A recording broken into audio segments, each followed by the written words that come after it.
So that's even further where I'm kind of like, well, if you're already paying the dude and he's played with your team, and then you're like, no, you're not even going to be our sub, it's pretty wild. I think as far as the change in general, I think it does speak to 100 Thieves' commitment to trying to be the literal best. You can't come in here, spam like my team's going to win. And then when one person goes, oh, that's a bit weird, go, don't argue like a fool, just wait around. Shut up. How about you wait? Huh? How about you just shut up? Let's talk about this event from your perspective, Dream, if we can.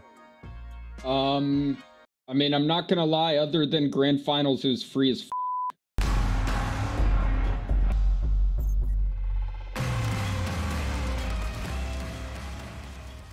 Sure, yeah, I got that dog dip. All right. Well, I tell you what, there were some hurt feelings this week in the Valorant world. I'm going to be honest. Yeah, there were definitely some triumphs, tribulations, and just bizarre situations. Let's talk about all of them here on today's Valoranting show. First of all, we're going to talk about LCQ. So we want to cover APAC region, EMEA and NA specifically. Get an idea of maybe what we should expect coming into them. We're going to evaluate the format for each of those tournaments as well, and maybe give some predictions. I'm going to predict APAC. You know, I've got no idea what I'm talking about already, chat, but it's going to happen. Don't worry about it. We're also going to talk about a little bit of an odd situation that occurred this week with I believe the coach of Envy, MikesHD, departing that team, and some of the confusion and miscommunication sort of around that. Obviously, for NA fans, it's a bit of a blow, but we're going to delve a little deeper and try and understand what went wrong. And following that, we're going to talk a bunch about game changes, of course, because that popped off. And again, we have some incredible clips to that one. We're going to go through some of the game. That's what we're going to be covering today on today's show. Let's start things off. Let's not waste any time, and let's bring in our experts over in the APAC region. Let's welcome to the show Paperthin. Guys, how's it going? Welcome back, dude. How we doing? Sorry for my potato camera. I'm trying to get a new one here. So, but until then, you're gonna have to be just, you know, it's not just my head that looks like a potato. It's the whole thing here. So it gives us a chance, man, because you still look good. Imagine if you had a good camera, then I'd probably have to like mask or something too. Yeah, dude, Faze, when it comes to a new haircut, you'll end up coming with just a shaved head. Yeah, he's just been so inspired. You know what I mean? Oh, here we go. Yeah. Too. I don't know what's going on, but I don't know. My camera's just being a junker. But anyway, yeah, no, I mean, it's good to be back. I mean, it's going to be really exciting coming up with APAC here. I think, you know, with the three regions that are kind of being smushed together for this, Korea, Japan, SEA, I think you're seeing like some really good teams, some really exciting stuff. You know, maybe teams that aren't quite on the same level as NA and EU, but they're getting there.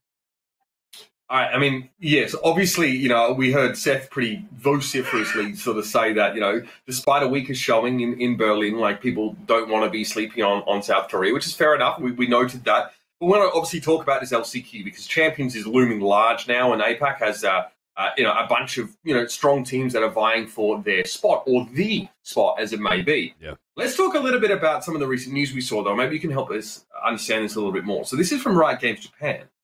So, saying, following the postponement of participation by multiple Chinese teams and the withdrawal of participation in Japan's Zeta division, the number of participating teams from each region has changed. We'll replenish the team to replace Zeta division, and then the other two slots from China will be given to South Korea and Japan. So, first of all, Zeta division pulling out. What's the story behind this? Why? Of course, I mean, they showed up in Berlin. Obviously, they had their struggles, but they were competing. So, how do we get here? You know, I'm not entirely sure. There hasn't really been a lot that's come out publicly about it. I pinged a couple of my Japanese journalist friends, and they didn't have much to say about it. They were just like, well, they just weren't ready for whatever reason. The players could be looking to go to different teams. There might have been some kind of communication issue or something. The real story is actually there hasn't been a lot that came out about this. It's rather surprising. I mean, first and foremost, I'm sad the Chinese teams can't come. I mean, I think that's something that really kind of shocked me and bothered me. But yeah. It's Chinese if you're having a hard time, Uber. Chinese. Yeah, how the are there Chinese teams when the game's not out in that region yet? Can someone explain this to me? I don't. They play games in a gray territory there, so that's it's been kind of a thing that's starting to kind of. It's been a bubble that's been waiting to burst in that region. That a lot of games, especially FPS games, are not officially approved by the Chinese government, and that means that legally they can't be played necessarily. But yeah, if you have VPNs and other things, you can get through kind of that barrier initially. So, for example, PUBG is having an exact, same issue with this. Why are we announcing in the first place that Chinese teams are pulling out of APAC if there's that issue already of like... Why the fuck are we going to out them? That's what I'm saying. That's what I'm saying.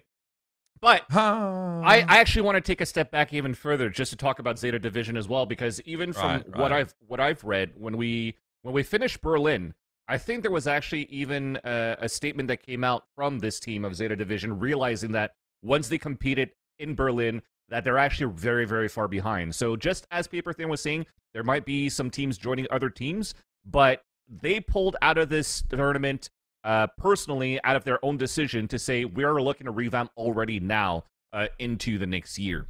But where this actually adds another layer into like what is going on with Zeta Division. It means they're changing a bunch of players, like too many players, I think. I think that's what's happening. They stuck around for the longest time, right? Because we're thinking about the Absolute Jupiter roster that's been there since the beta days, and then they added Makiba most recently. But I think the extra layer right now into like this whole convolution of what's happening between Zeta Division is the most recent suspension of Takage from that roster. I don't think it stems necessarily with what's going on with the APAC qualifier, but Takage has been suspended by, I think, the organization itself and not by Riot.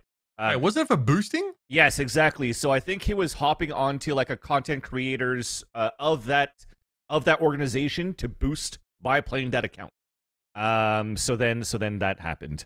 So I'm not too sure what the full details of that are. I'm still trying to fucking let me seize in my fucking eyes. Why am I seeing this shit? Yeah.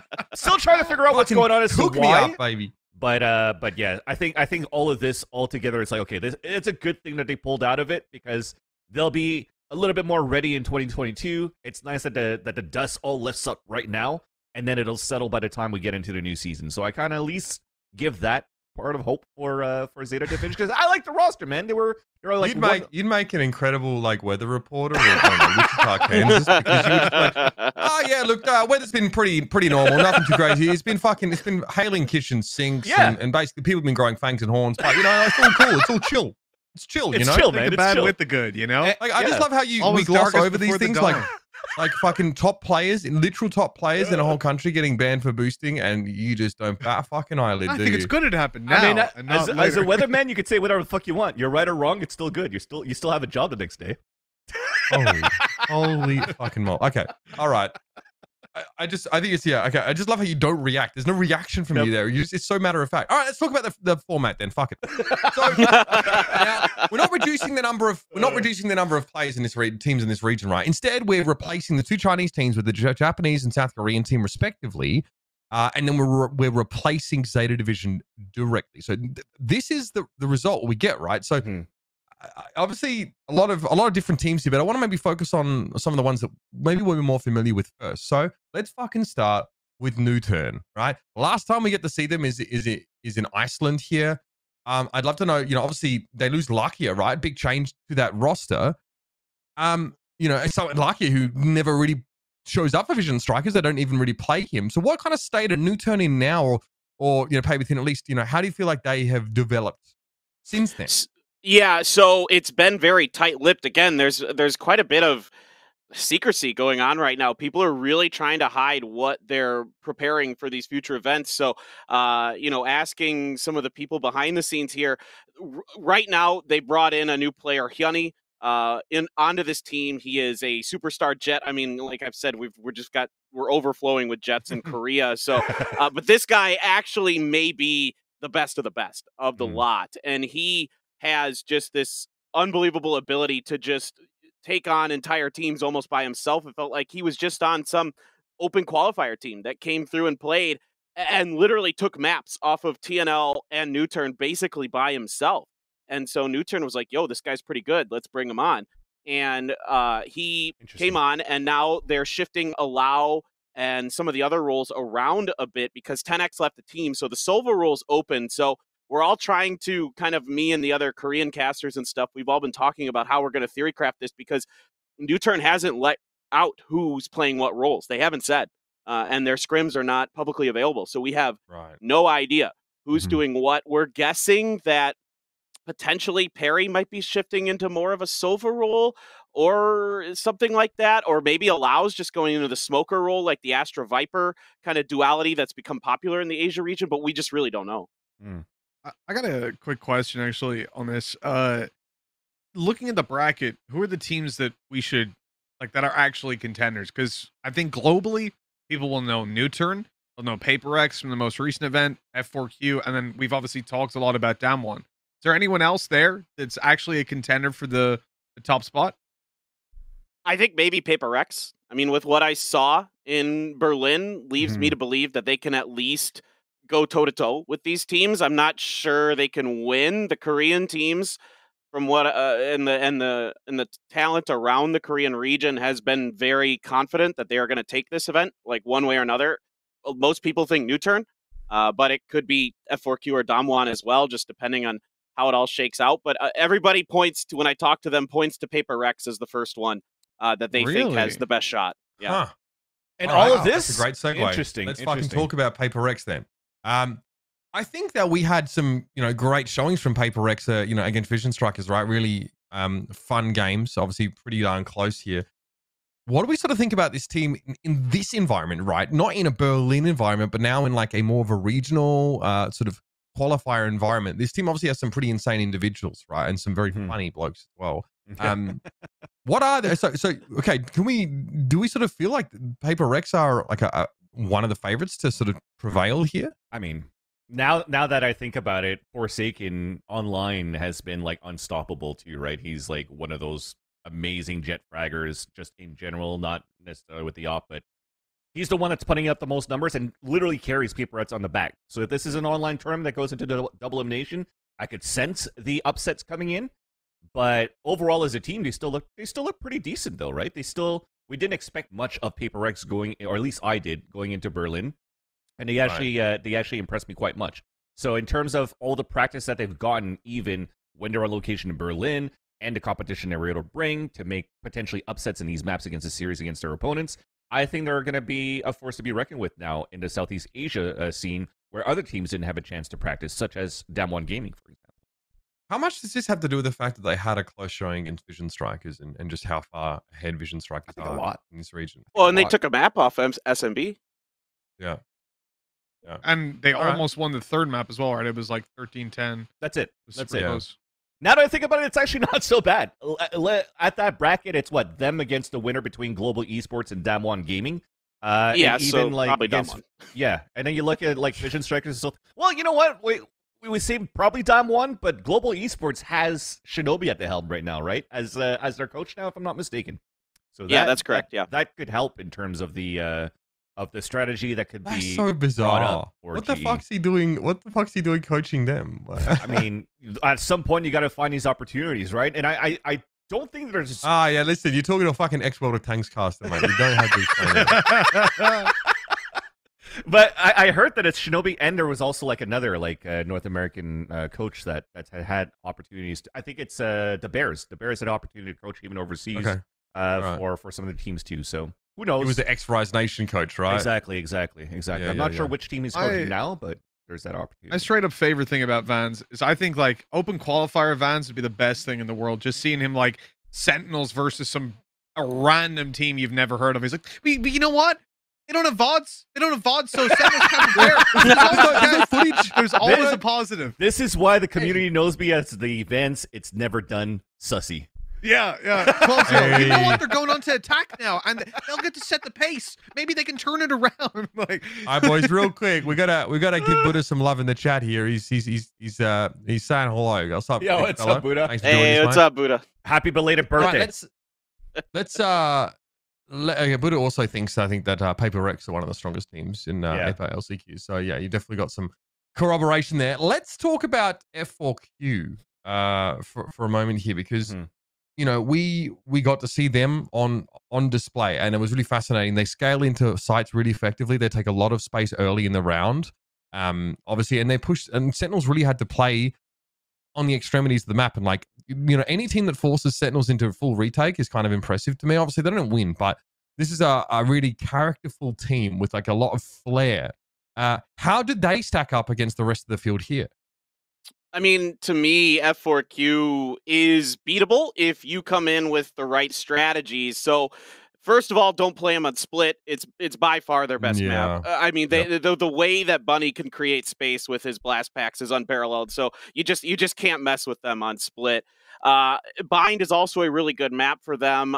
So what I would think is, what I've noticed is that if teams run a Viper against them on Bind, that's when things get a little more gummed up for them. They have a little bit more time struggling with that. As in general, Korea hadn't really adapted Viper on Bind in particular. So a lot of Korean teams came into, some of these international events thinking they had good binds, and they didn't, because none of them were playing against Vipers nor using Vipers and getting absolutely destroyed. Sentinels. No Viper, nor using Astra. Yes, exactly. And so there was no ability to adapt to that. So what you really should be doing is taking F4Q to maps that are long range, Breeze, Icebox, and even Bind in some sense, but particularly Breeze and Icebox, they're just fucking awful on. They're just fucking awful. Well, and just get on there and do your best against them. They can't snipe. Listen, they cannot snipe. It's because in Overwatch, McCree has this damage fall off. He can't pick people off past 10 meters, and Traces, do damage up close. Now. He's just called Cowboy. Bunny's fucked. Yeah, I mean, he's going to be called Dave. If he's not called Dave, I'm basically leaving the Overwatch League forever, and I'll go cast Goat Simulator. But all right. So I think. Okay, so and just to add, sorry for F4Q. Yeah, you're fine. Maybe a hot take, but I don't see them going that far if they don't change anything from Berlin, because having 5K trying to IGL as Arena and not getting kills has been like a huge detriment to F4Q overall. So Bunny, yes, with his satchel charges is great to create that space, but there's nothing really behind F4Q right now to help Bunny. And 5K has had a little bit more decency in terms like his numbers when he finally switched over to a Sky to be able to assist a little bit in terms of like getting flashes, getting kills, and also being the initiator to maybe IGL a little bit better.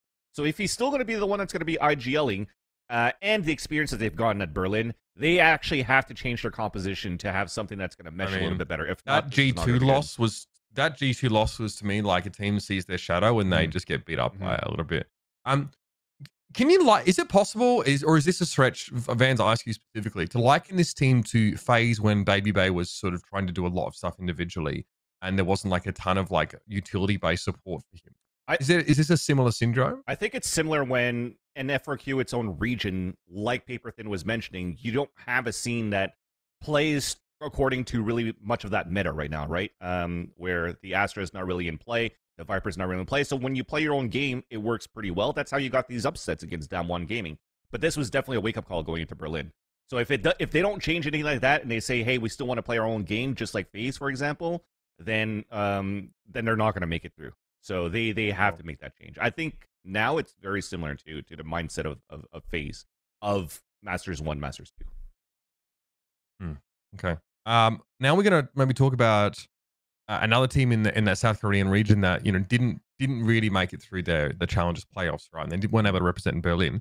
Let's talk a bit about DAMWON Kia, because I thought this team was kind of hyped up. We talked to Achilleos, he had some decent things to say about it. They looked like they were definitely like maybe top 3, team in that region. Can we talk about that a little bit? Because I know we saw them beat Nuturn, right? So we know what this squad is capable of. Paperthin, for those who don't know, let's get a primer on DAMWON Kia going into these LCQ. Yeah, so I mean, really, the first player you're going to look at is going to be the Jet, of course, and that's Texture, another just quintessential Korean Jet, very good at everything he does. Coming into this event, other than Hyunny, I think he might be the best Jet here. So he is what he is. He's just mechanically just an incredibly skilled player. Intro is the other player to watch. He popped off against Nuturn, went like plus 21 across all the maps in that series there. He plays the flashers. Typically, Breach and Sky is mostly what you're going to see out of him. Just kind of depends on the map.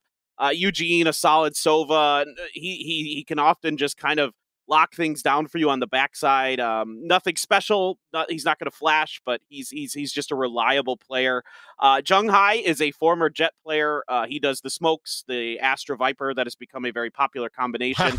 Quite a transition. Yeah, well, this has been the story of a lot of Korean pro players. Is they were all Jets, and now they have to find different roles because they're just not quite as good as other Jets. They're almost as good, but like Oh, Mako, Mako on Vision Strikers used to be a Jet. It's the Jet Darwinism occurring over in South Korea. Eventually, they're going to get whittled down and forced to bow their heads and, okay, I'll play the smoker. Yeah. It's just 1v1 Blade Storm to whittle the field down like some fucked up battle royale. My God.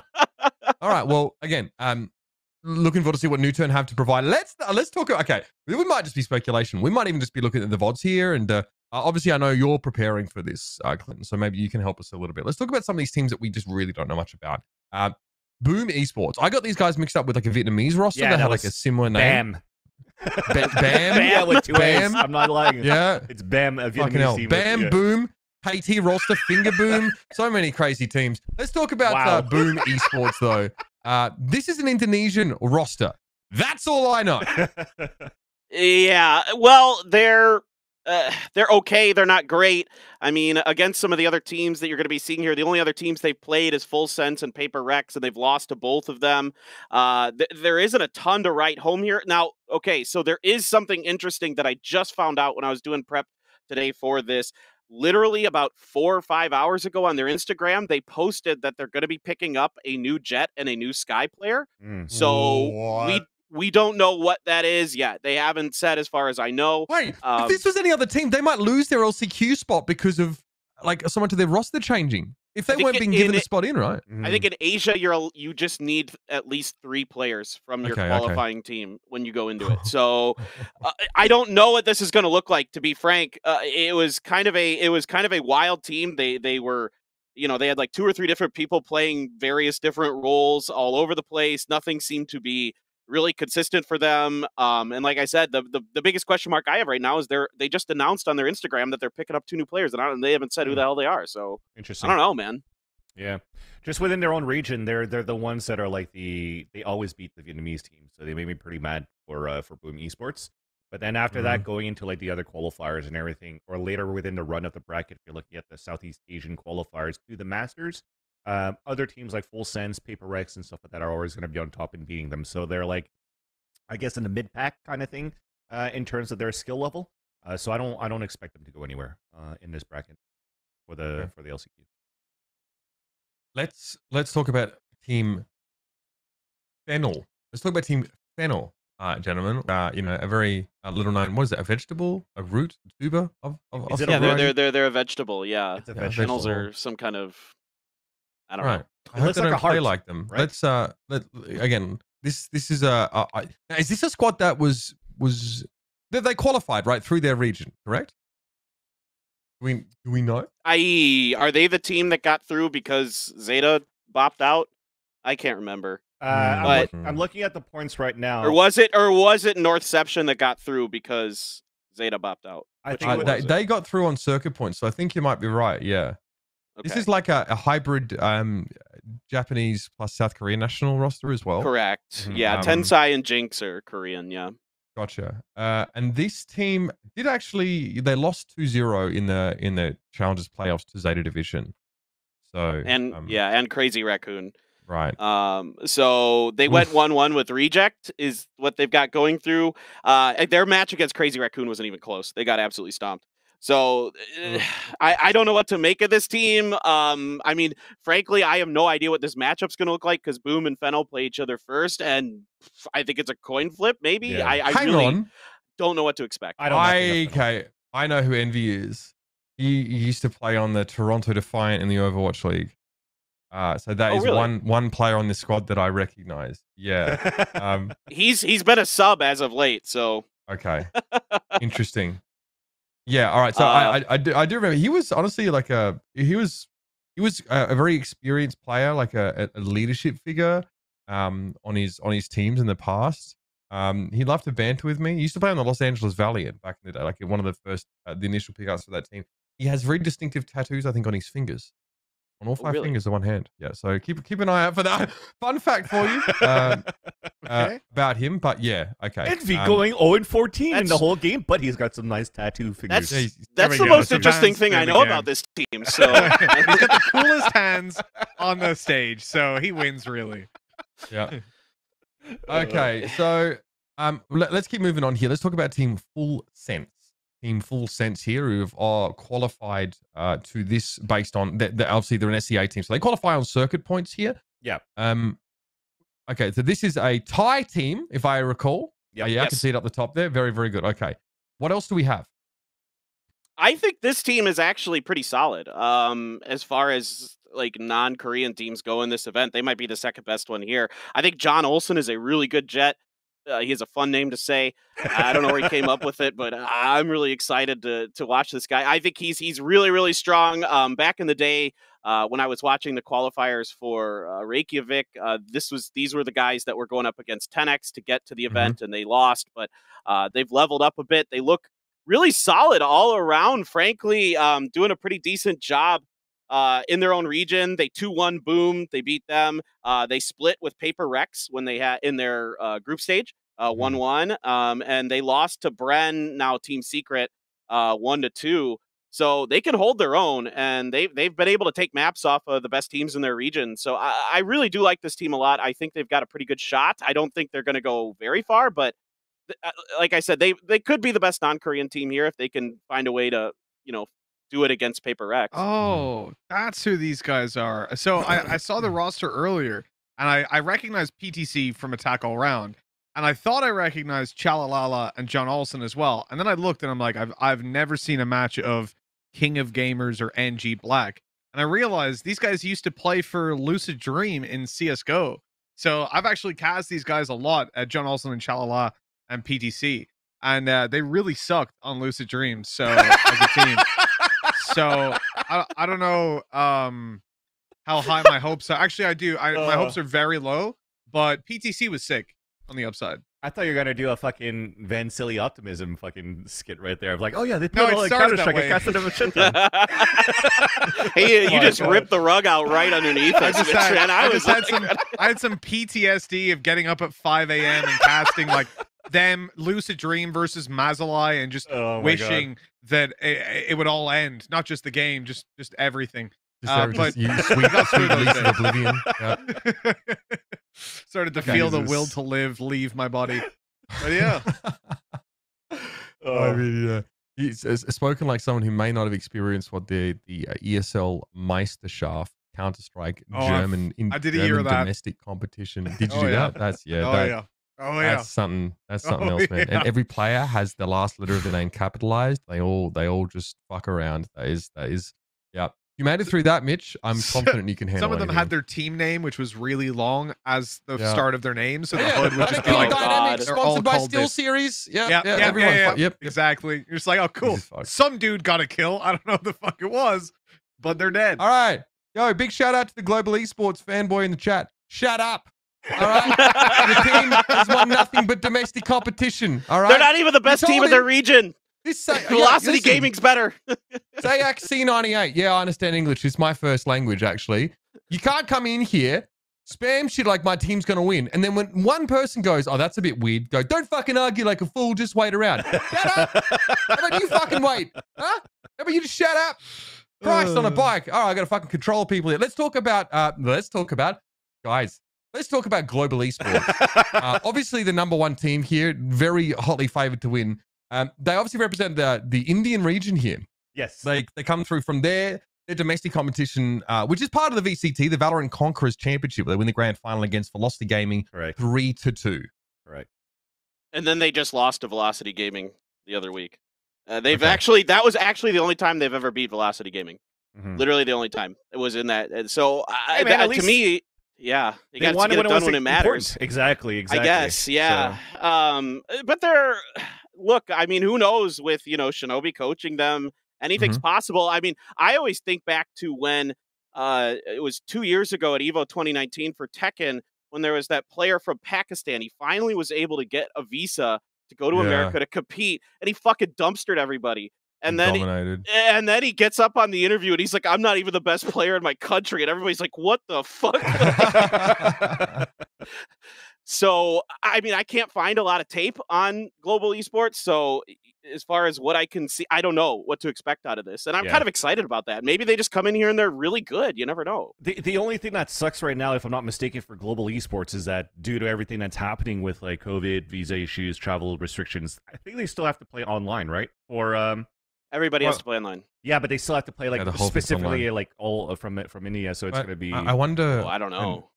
And maybe the #1 global esports fanboy in the chat might be able to tell us if they are playing from India. Yeah, or are they I think they are. I think they are, to? from what I heard. That's fucking brutal. Yeah. Where's the? I mean, geez, that is actually nasty. Yeah. I'm not even. Ugh. They tried to travel to Thailand. Fucking J-Rush with the deep cuts. Yeah, J-Rush, man. We need to get him on as a guest for all the fucking spice. Yeah, what the fuck? My guy's just fucking eyeball deep in that Reddit juice. Okay, well, there you go. So you can see they obviously made the attempt to get to someone more proximate, but yeah, I think that could be brutal, right? Trying to play. Again, I don't know what ping is from, like, for example, Delhi to Southeast Asia, but Shinobi is probably going to be the moment, the light at the end of the tunnel, the one that's going to give us hope. With despite the high ping play from India, with the brain of Shinobi, they might still upset, right, man? Yeah, I mean, they have to be a whole map ahead. Vans, you're really starting to piss me off now, to be honest. Really get under my skin with this positivity. Oh my god. Okay. All right. So let's move on. We don't know a lot about that team, I think. The next team we maybe know like slightly more about, because I know we talked about the Japan sort of regional stuff. It's Team Northception.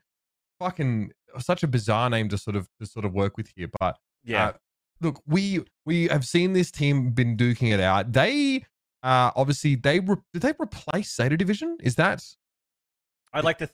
I think I'd like to think so, actually, because if we look back, the cross is out, and then I mean, they are 4th on circuit points in Japan, but they're still Crazy above, Raccoons, they're still Zeta above Division, Fennel, right? That's correct. Yes. Yeah. So maybe it was Fennel that came in, but no, Northception replaced Zeta, and then Fennel come in from the spot vacated by a Chinese team. Okay. I believe makes sense. So but I'll be honest with you guys, we're kind of going down the list now.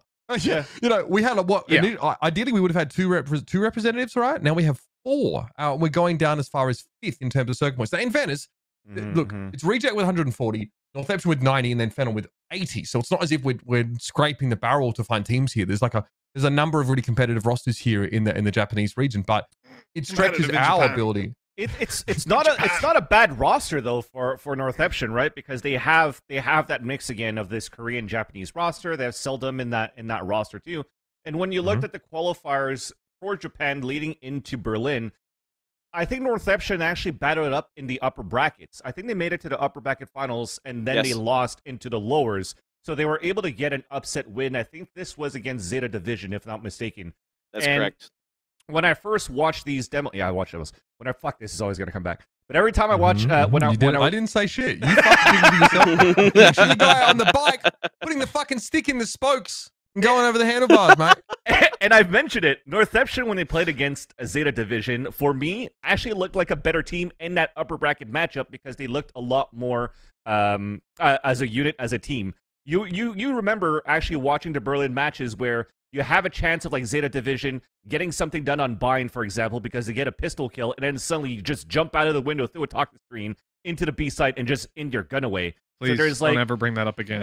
Yeah, right. That hurt my feelings so much. So the decision making and teamwork of Northception, against Zeta Division looked a bit better for me in my eyes, which is why I still Korean Jet. Yeah, Korean Jet. That too. And in the original series, Korean Jet. I still think that they might make it further than Zeta Division. Well, I guess they will because Zeta Division's not playing, but I think they'll still be able to make a mark in the LCQ. Maybe, I love this. Buddha is in the chat, and he's making it very clear. He thinks Sugar Zero is the best Astra player in all of Japan. Oh, interesting. And that Mei, I think I'm pronouncing it correctly, is the quote-unquote hope of Japan. So better Jet than Solomon, apparently, but I mean, I don't know if we're going to see that. So really? I'm kind of, all right, okay, I want to see. Yeah, man. I want to see this team go as far as they can. We'll bring up the bracket again to remind everyone what matchups we get, but I'm pretty sure Northception don't have to. Yeah, thank you for this. Obviously, this is another like modified bracket. Northception go up against F4Q straight away, so we're going to see some insanity right off the bat. I think it's winnable. What do they take on PaperRex or DAMWON? This is a fucking sick tournament. Holy shit! The problem for Northception is their favorite maps are also Bind and Split.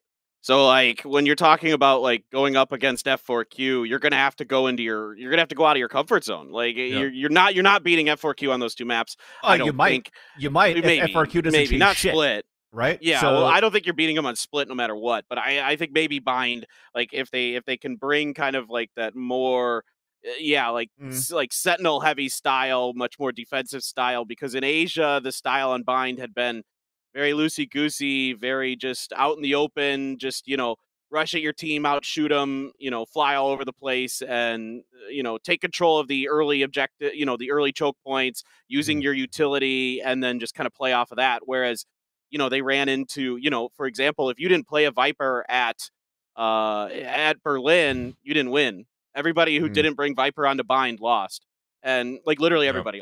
And so you have to have it here. You have to be able to control that space. You have to be able to cover those long sight lines with the walls and the other things to really give yourself a chance. Because bind was kind of an attackers heavy map in Asia, and now that's not the case anymore. On one hand, and I love that our production brought this up. On one hand, we have Van Seely's endless optimism to make his predictions, right? This really good vibes, this real kindness, like real gentle heart. On the other hand, we have someone who's covered the region for 2 fucking years, and has been fucking, he might not be, he glistens in the sun, unlike Vans, and he might not be as nice, but he, obviously you could see the future in his head if you look close enough. I'm on board with. I'm on board with this, Paperthin. I'm growing a third eye as we speak. Yeah. All right. So can we align your fucking chakras, and I mean that in whatever way you wish to take it, and talk about this reject roster? This is another Japanese team who I think actually did they qualify on? They would have qualified, I think, with Zeta Division dropping out. They're third on circuit points with 140. Reject representing. Again, the Japanese region. This has a player called Depp on the roster, who I definitely remember. I know Depp. Depp, right? Overwatch Pro, former Overwatch Pro, also a former PUBG Pro. That's where I actually got first to expose to him. He played on the Japanese national roster, and I don't remember exactly which team he was on in Japan. But this guy's like one of the few like real esports veterans of FPS in Japan, like a guy who's actually been around for quite some time, the Sova Jet on the team, just depending on the map and that kind of thing. So in that experience, I mean, he can at least kind of come to the players in the team and be like, look, here's what, you're going to feel. Here's what it's going to be like. Because one thing that I've noticed with the Japanese teams is that they don't have a lot of experience with big time international esports events. So they get to these events and they just fall flat in the very beginning. And they do end up kind of picking up the pieces and recovering, like we saw with Crazy Raccoon in Berlin.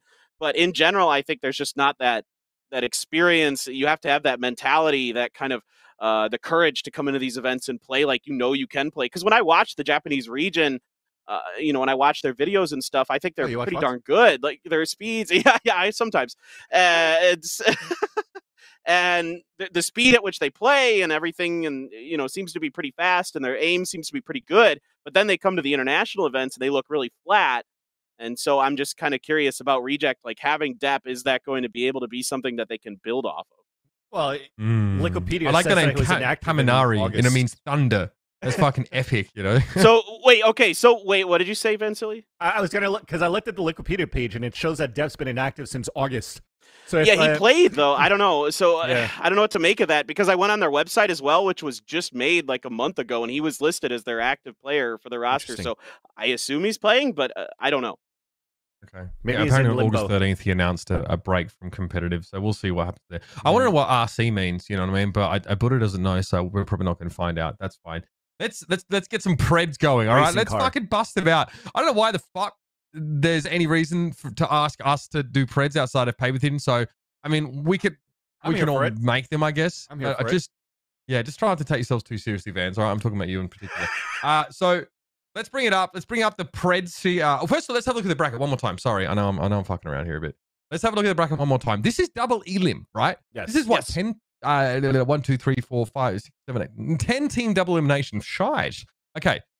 Who the fuck is getting out? There can only be one team going to champions. We'll start with Mitch Man. Oh God, I had my mic muted. Don't put me in this position. I mean, yeah, everybody's saying PaperRex. From what we've heard, they look really good. So I'm not going to pick them then. I'm going to swing in and say Nuturn, because they actually have, at least by my eye, a very easy run up to the upper bracket finals. So that's 2 shots to make it to finals, and then just 1 series. So I'll roll the dice a little bit. Like Nuturn. Sorry, Nuturn fans. Fucking hell.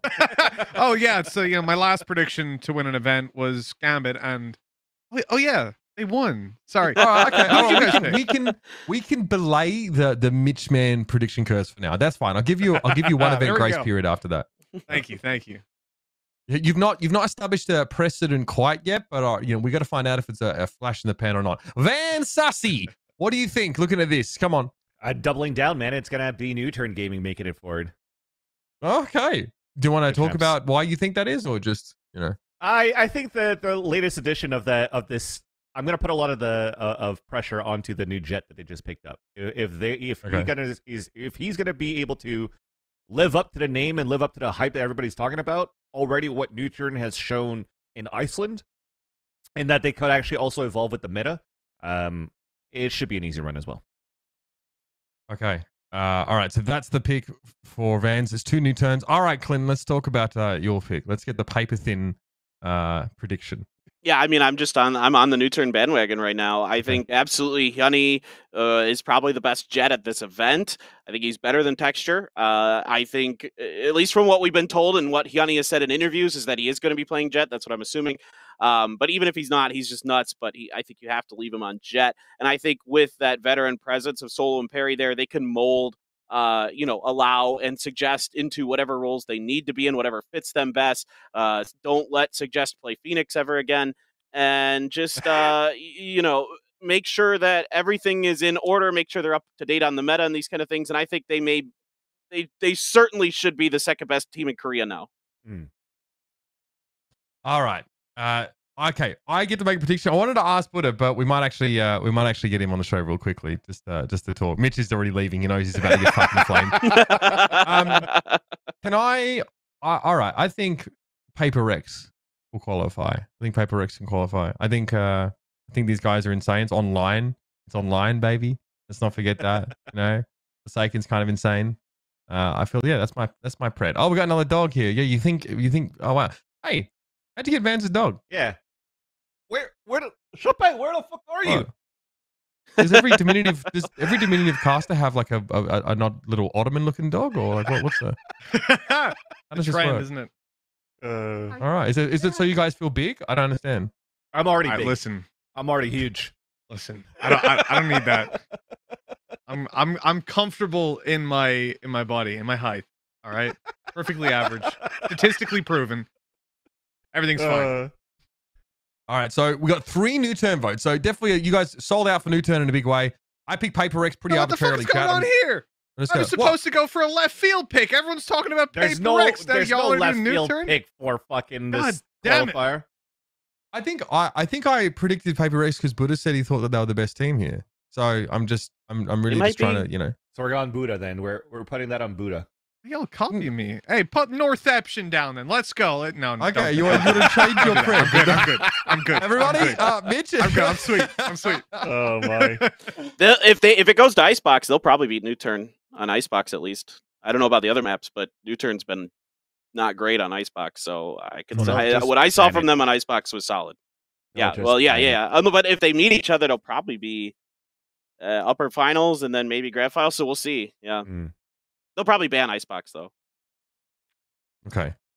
3 votes new turn. Yeah. All right. 1 PaperRex. I think look, there are a few of these teams that put in positions where they might not even have expected to sort of be playing right with what's going on in China, which still, I mean, you all glossed over that so quickly. I don't yeah. All right. Are your families in danger, guys? Is that why we didn't really? No? Okay. I'm confident in my pick. Confident in my pick.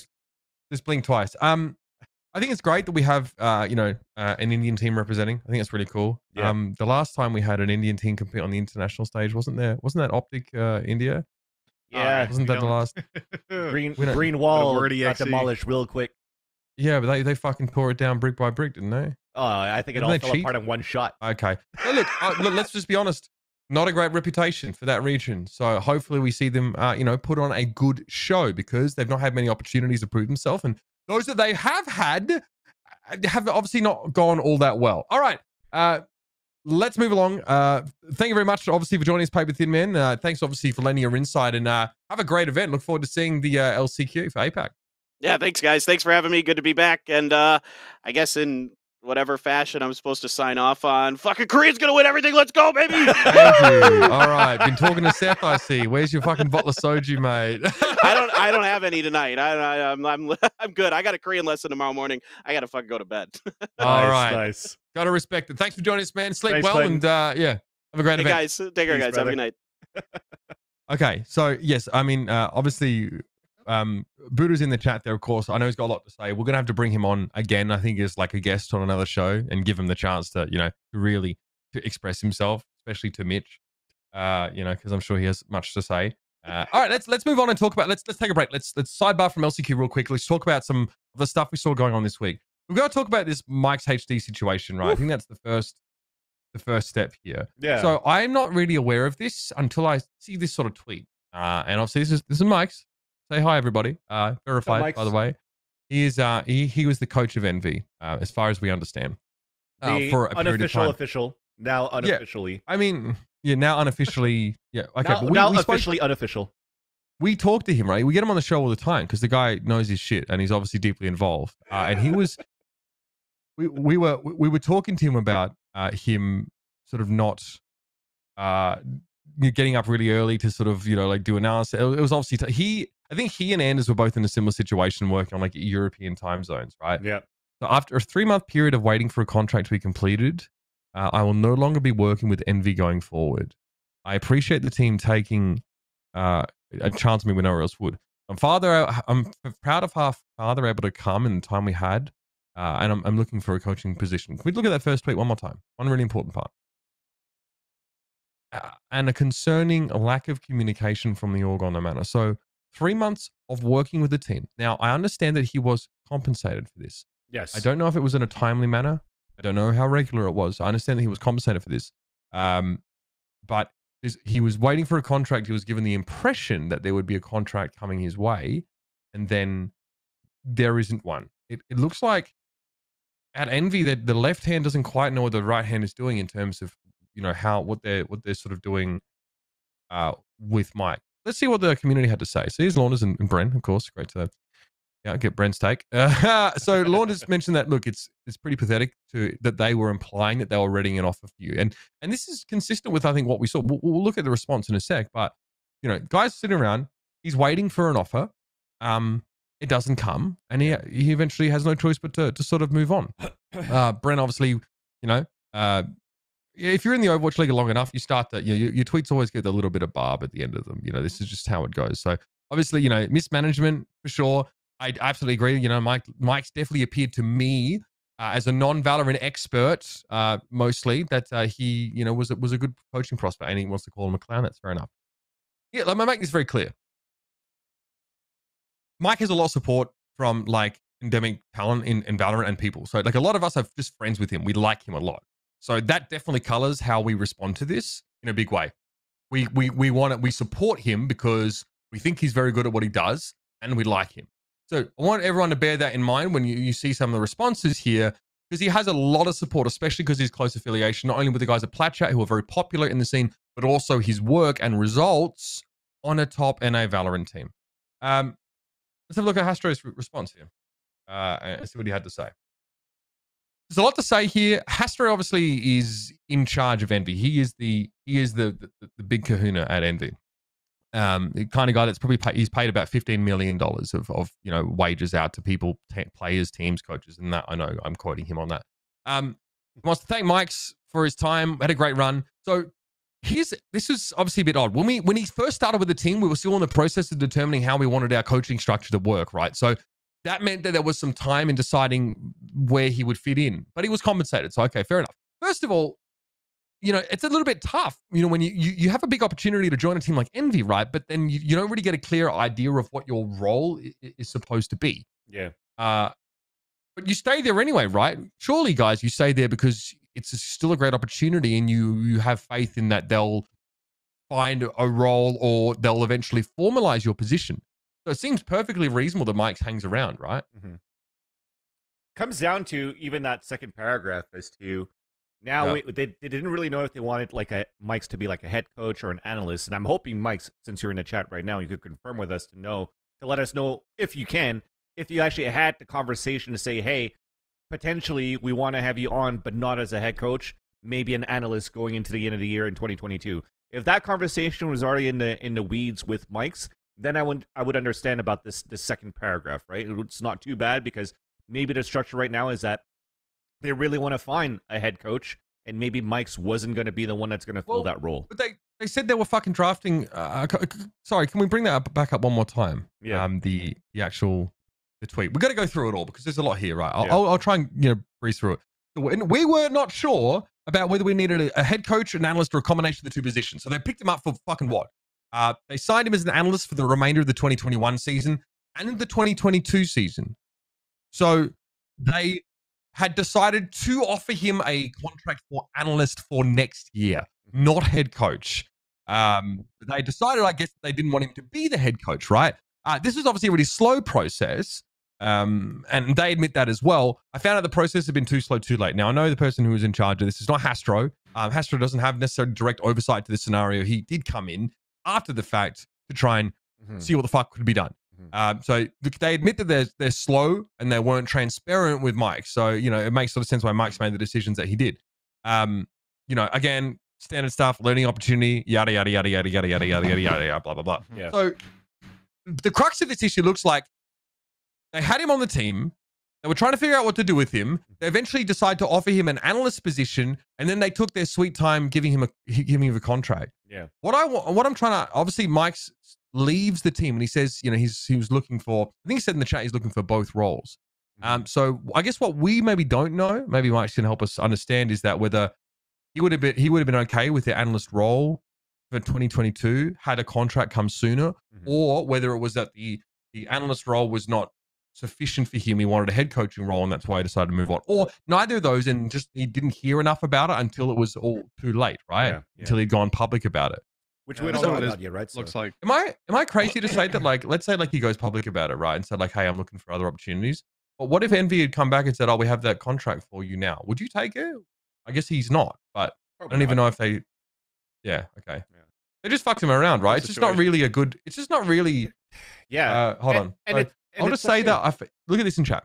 I'll just say that I found out after a lot of the information that Hastro listed in his tweet after I announced on Twitter I was done. Okay, sorry. Yeah, the fact that you have to go nuclear and pull the plug, you fucking get them to do something, means of course you're not just going to come back when they fucking decide to sort their shit out. It kind of sucks, right? You have to take a stand, but it is a shame that that he was undervalued, I guess. Yeah. Not that because he was offered an analyst role instead of a coach role, but because he wasn't given the fucking time of day until he went nuclear and made it public, and it became a fucking PR problem. Yeah, I think one of the big issues within teams is communication. In like, people don't want to have awkward conversations. They don't want to have conversations that make other people feel bad or whatever. And saying like in this, it could be a combination of the players when it comes to deciding whether they want him as a coach or an analyst, the other support staff, whatever might be there, and the actual organizer. But the clear, like, we can guess about all the other stuff about where the communication went wrong. But what we can say concretely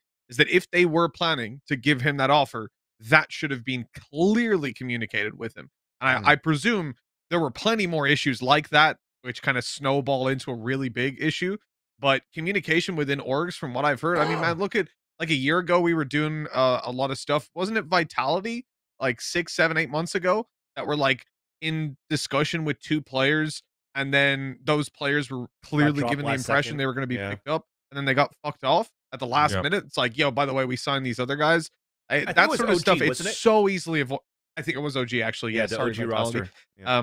I think it's very annoying to me that these things are a problem, because for the most part, from my experience, it's been like, oh, I don't really want to have that awkward conversation with the player. I don't want to sit down and tell them you're off, by the way, because it's fucking terrible. Those conversations at some point, though. It's a fucking company you have to run, right? So. But dude, it's like you got to break up with someone and you don't want to. You're just waiting and waiting. You know what I mean? Like, though, we've all been in those situations where you got to give someone bad news and you don't want to just throw it out there. You wait, and I've heard it from so many players where they're like, "Yeah, this team was discussing. You know, they knew they wanted to drop me, but it took 2-3 weeks for someone to tell me." And that's one of the worst feelings for the player, but also it's just so unnecessary. It's so easy to just grow a pair, sit down and be like, listen, this is how it is. I'm sorry about that. And move on. I don't know why, or, you know, in the case of this, it was actually good news of, well, we're actually going to offer you a 2022 contract. That I don't know why you wouldn't tell someone that as soon as you decided. I think that's the issue. My assumption right now is a crack in terms of communication between management and Mikes to make sure that he gets signed, and that communication is be like, hey, please wait. It's getting us a little bit longer because we have to deal on X, Y, and Z. he was still being paid, right? It was, but that's obviously it. having a contract is really fucking important. Yes. Right? If you're still getting paid, that's a good thing. How can you... Surely there are tax implications if you're getting paid even though you don't technically have a contract, right? Wouldn't that be an issue? I think so. Well, are they giving you fucking Radionite points or some shit? Like, yeah, like how... You have to sign something at some point or have that conversation to figure out what's going on next. And like anything in esports, it's like, okay, well, if a contract's not coming, but maybe some other organizations are also knocking on Mike's door after seeing what's happening with Envy in her second place in Berlin, then maybe it's there for Mike's to say, hey, maybe these other organizations that could potentially be talking to me might be moving faster than others, and I could secure at least something in terms of income for 2022. At the end of the day, you still have to look out for yourself too. And I think it's a good thing that Mike's is doing this and made this decision, which now, yes, it's in a negative light, but at least makes things a little bit easier or better for Envy in the future. Because if you look back at that post from Hastro, he was saying, look, he wasn't aware of the miscommunication, and now it's a learning process so that it could be better for next time. Yeah. And I don't want people to bitch around like, Envy, CSGO, kind of like fucking like mismanagement kind of thing. I think that's totally different. It is a different story as well with their roster in CSGO last year and 2 years ago. But what's going on here between like just signatures and whatnot, that process is going to be, in my eyes, better now that they learned this, right?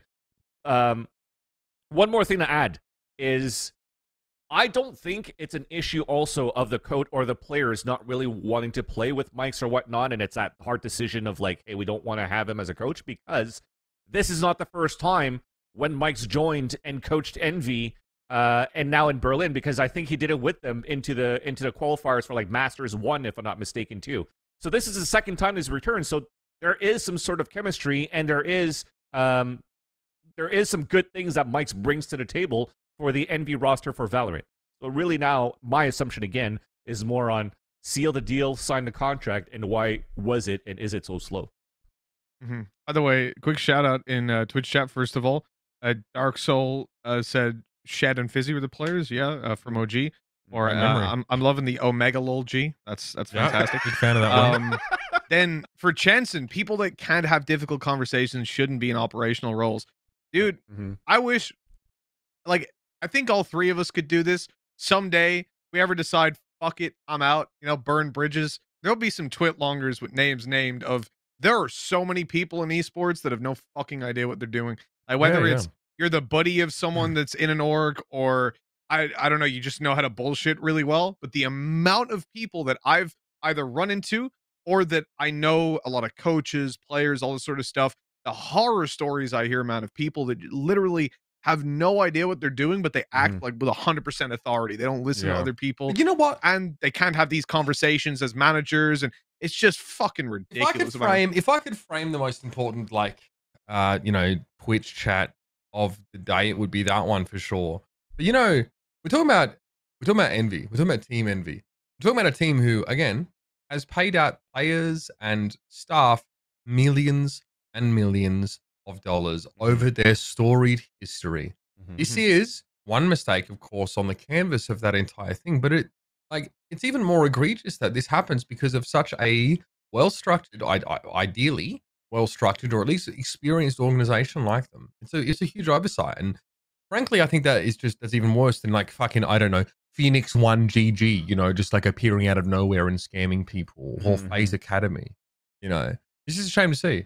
And yeah, like, to a degree, like, I think this issue is maybe slightly close to home for some of us, just because we fucking care about Mike as a person, right? Yeah. This could be like anyone, and I could be like, oh yeah, that fucking org's a shit, moving on, So we're obviously spending time on this, and I'm not trying to fucking rotisserie Hastro or the fucking envious guys, but like, you know, it's like, oh, I wasn't aware of this. Okay, well, I understand that this is not necessarily your direct responsibility, but someone under you is, and obviously you're protecting them, which is fine. You're allowed to do that, but I don't know. It's just disappointing from an org who's supposed to be leading the way in Valorant in general. An org who was in Valorant very early, has, you know, apparently made hard work on their roster, made substitutions and changes when they needed to happen, adjusted with the meta, made the tough decision of dropping someone like Mummy Caboose from their roster, and they can't have the difficult conversation with Mike's. Or it doesn't even look like it was difficult. It looks like they were just so constipated with the contract that they couldn't get it out with the jaws of life. It's a fucking shame. Speaking of which, it's a shame. For people not getting paid so far, I wonder if you have any updates on the Spite.gg yet. I'd love to get those people paid at some point too. Oh God, no, you know, okay, you know, oh dude, Artur Minikov is now, quote unquote, the grandfather of NFTs, and he went on a 60-day sabbatical and is now recovered from the trauma that he suffered by stealing people's money. Yeah, go look at his profile, and if you're interested, go fucking look at Artur's profile. It is absolutely fucking incredible. I mean, just the degree where you are able to project the suffering that comes as a result of your own actions onto the world around you and act like you're a survivor of something you fucking created yourself. It's just so incredible. Fucking hats off to fucking Artur Minikov. Let's move on. Anyway, let's talk about more LCQ. I'm going to lose my mind. I've got a kid in the house. I'm just going to lose it. It's just unreal. Let's talk about LCQ. In order to do that, we're going to be bringing in one of our very good friends on the show. He's actually verified, for those that don't know. Oh, shit. Another verified person? Also his birthday. So once he unmutes in Discord, we'll be able to welcome him properly. Riot Central, welcome back to the show, brother. It's good to be back. Fuck, you're like so behind the times. Making verified birthday jokes. It's so like June 2021. We bring it back. I didn't know the fucking Ryan Central meme economy was evolving so quickly, you know what I mean? Where the fuck is the tick next to this man's name? Menak's gonna get involved in the assets of that as well. I don't want us to get sued here. Ryan has it in his contract that if his name is written, there must be a tick, so we either got to get rid of that name or we gotta sort it out real quick. Ryan's, I can literally see him speed dialing his lawyer right now. This is, we need to get in contact with Andrew. That was the best thing about joining Bad Moon is I could be like, can you just get Mitch to shut the fuck up? I was already asked for the same thing, so we're on it. And yet here I am. Yeah, God, look at all of us fucking rip. You know what is the reason why Drake's losing his hair, right? Because us four fucking numpties are under his banner. All right, let's carry on. Let's talk about EMEA, right? Ryan, you've got a check mark, by the way. Hang up the phone, Ryan. It's okay. Yeah. Drake, everything's okay. BMT, everything's okay. Get your hand off the launch code. We still have Ryan in the family. All right. You're mentioning about twit longers and stuff for the esports side of stuff. Mine's like chapter 3. We're on it. Like Stephen King just fucking writing out sentences as fast as possible. Okay. LaFortune, yes, obviously we'd be pissed off and we routinely roast people for mistreating people that we know on the show, big fella. All I'm trying to say is that we're even more vociferous, and it's called self-reflection. Right? I can identify that I'm even more vociferous about this situation because the person actually has meaning to me outside of them being another person that should be treated with a sense of decency. So, yeah, I think you'll find we generally do treat these situations pretty similarly, regardless of whether we know the person or not. Sorry, bit of a sidebar. Hey, let's put up a bracket. Let's talk about the EMEA LCQ. What do we got here? Well, Ryan, do you want to kick us off here with your favorite team, OBG, boys? Yeah. All right. The funny thing about EMEA LCQ is that FPX had 0 chance to qualify. There was no way, and yet they still go into the tournament disappointed that they didn't qualify. I don't know how that's physically possible, but Forza disbanded, so those points were relinquished, and usually when a team disbands, and I imagine in the case for LCQ, is basically, all right, Forza were 8th or 10th? It would be 10th, like 9th in rankings of VCT points. 10th from what I see. was 10th. Yeah. So if Forza disbanded and nobody else went to other teams, FPX would be in last chance qualified. However, because 3 members of Forza moved to OB, a team that has not even being close to EMEA, never mind like Masters or anything on an international level, finds itself in this position where it's one of the 8 teams. I'm okay with it, personally. I think it's nice to sort of see Huggy Coffee coming back and playing on points that they've earned. But it's good to be a little bit jarring to see both Spike and Minza on this team. And they've got some pretty difficult matchups to begin with as well on their side of the bracket. They make it with 20 points. That's fucking sick for this team, One Breath Gaming. And they got that 20 points from like the regional PIS version. Just shining beacon of positivity all the fucking time. Nothing can be a down. This man be in the middle of a tornado. Be like, I was actually kind of warm earlier. This wind is pretty good. Actually. I don't need to buy a fan anymore. Like, huh? Okay. So, I'm sorry. Okay, it's because of the CIS. It's okay. This is spots, is this not the concern we were having at the start of the year? That teams with fuck all circuit points could get in based on the segmentation of regions, right? You've got One Breath Gaming, and then you have Fnatic, or I don't know, or Ascend 3. They're 3, right? Yeah. Fnatic on 350 points, and One Breath Gaming is competing in this bracket with 20. Sorry, what? Yeah. Yeah, it's just because I guess the main backbone of the team. Like, I understand it in situations like, I think a really good example of it is LDM, which was a team from LATAM. They won Masters 1 in LATAM, but LDM as an org kind of fucked the players, and the players went on to 6 Camera, I think it was called. But because it was all 5 of the players moving to a different org, the players keep the points. It's not owned by the organization. Which is a good thing. Which is a good thing, right? Because I think we had issues like that in like Counter-Strike days where I think for like Masters or not Masters, but the majors or even other qualifiers where the name belonged to the org. I guess it's just spots in Counter-Strike, for example, in ESEA League or whatever. Is like the org owns the spot, so it doesn't really matter. They just recycle the players, and that changed later on too. So I do like at least that. That's why with the joke of the 20 points is still a good thing because it's still 3 players of Forza that actually made it through that could actually continue to play. So it's not to like bash on that team. Can I? Yeah, okay. Let's bash on that team though. When did they get those points? They got them long time their ago. own little regionalized. I mean, we can fucking talk about it when we get to Fooblist because that is escalated times 10 when it comes to. Because the problem with EMEA in comparison to NA, for example, is when, obviously COVID at the start of the year meant that we couldn't have an international tournament until Masters 2. So Masters 1 for every region there was an NA 1, there was a Europe 1, it wasn't an EMEA 1, it was 1 Europe, 1 CIS, 1 Turkey, and then you've got CSA. Christ, I was saying about bad me, like, there's now Talking about furiously typing. What the fuck did you just say, Ryan? It's on the phone to me now, and he's like, keep our name out of your mouth. Like SEA has their own. Japan has basically everybody had their own Masters, which inflated points in EMEA now. Because I guess we can move on to Fooblist as a team as well, because Fooblist have 120 points. They got 100 of those because they won their own Masters event in Turkey, right? Yes. They didn't beat Fnatic or Ascend. They beat, who would they have beat? BBL at that point. They were like decent Oxygen as well. But it was a very nascent region, to say the very least. And then the other 20 points they got, they bottomed out of EMEA Stage 2. And Stage 3, they didn't even get anywhere close. Like I say that. They did lose in a match against Supermassive Blaze in the finals to qualify to be the first Turkish team. But the second Challengers 2 qualifier, they were one of the first 2 teams out. I think it was Besiktas that knocked them to the lower bracket. And then Fireflux went on this giant killing run that ended up seeing Fireflux going in there. So there's a couple of teams for like OBG and Fooblist that I think you could heavily argue that they don't deserve to be there without being insanely toxic. Yeah. Okay. But I don't think it's really too much of an issue because we have some really competitive teams in there. Like, we can still have a great tournament despite not looking great. But it is kind of sad when you look at a team like, I know FPX gets ragged on, but at least they've been at every single Masters event consistently across the year. And in the that first should one, be.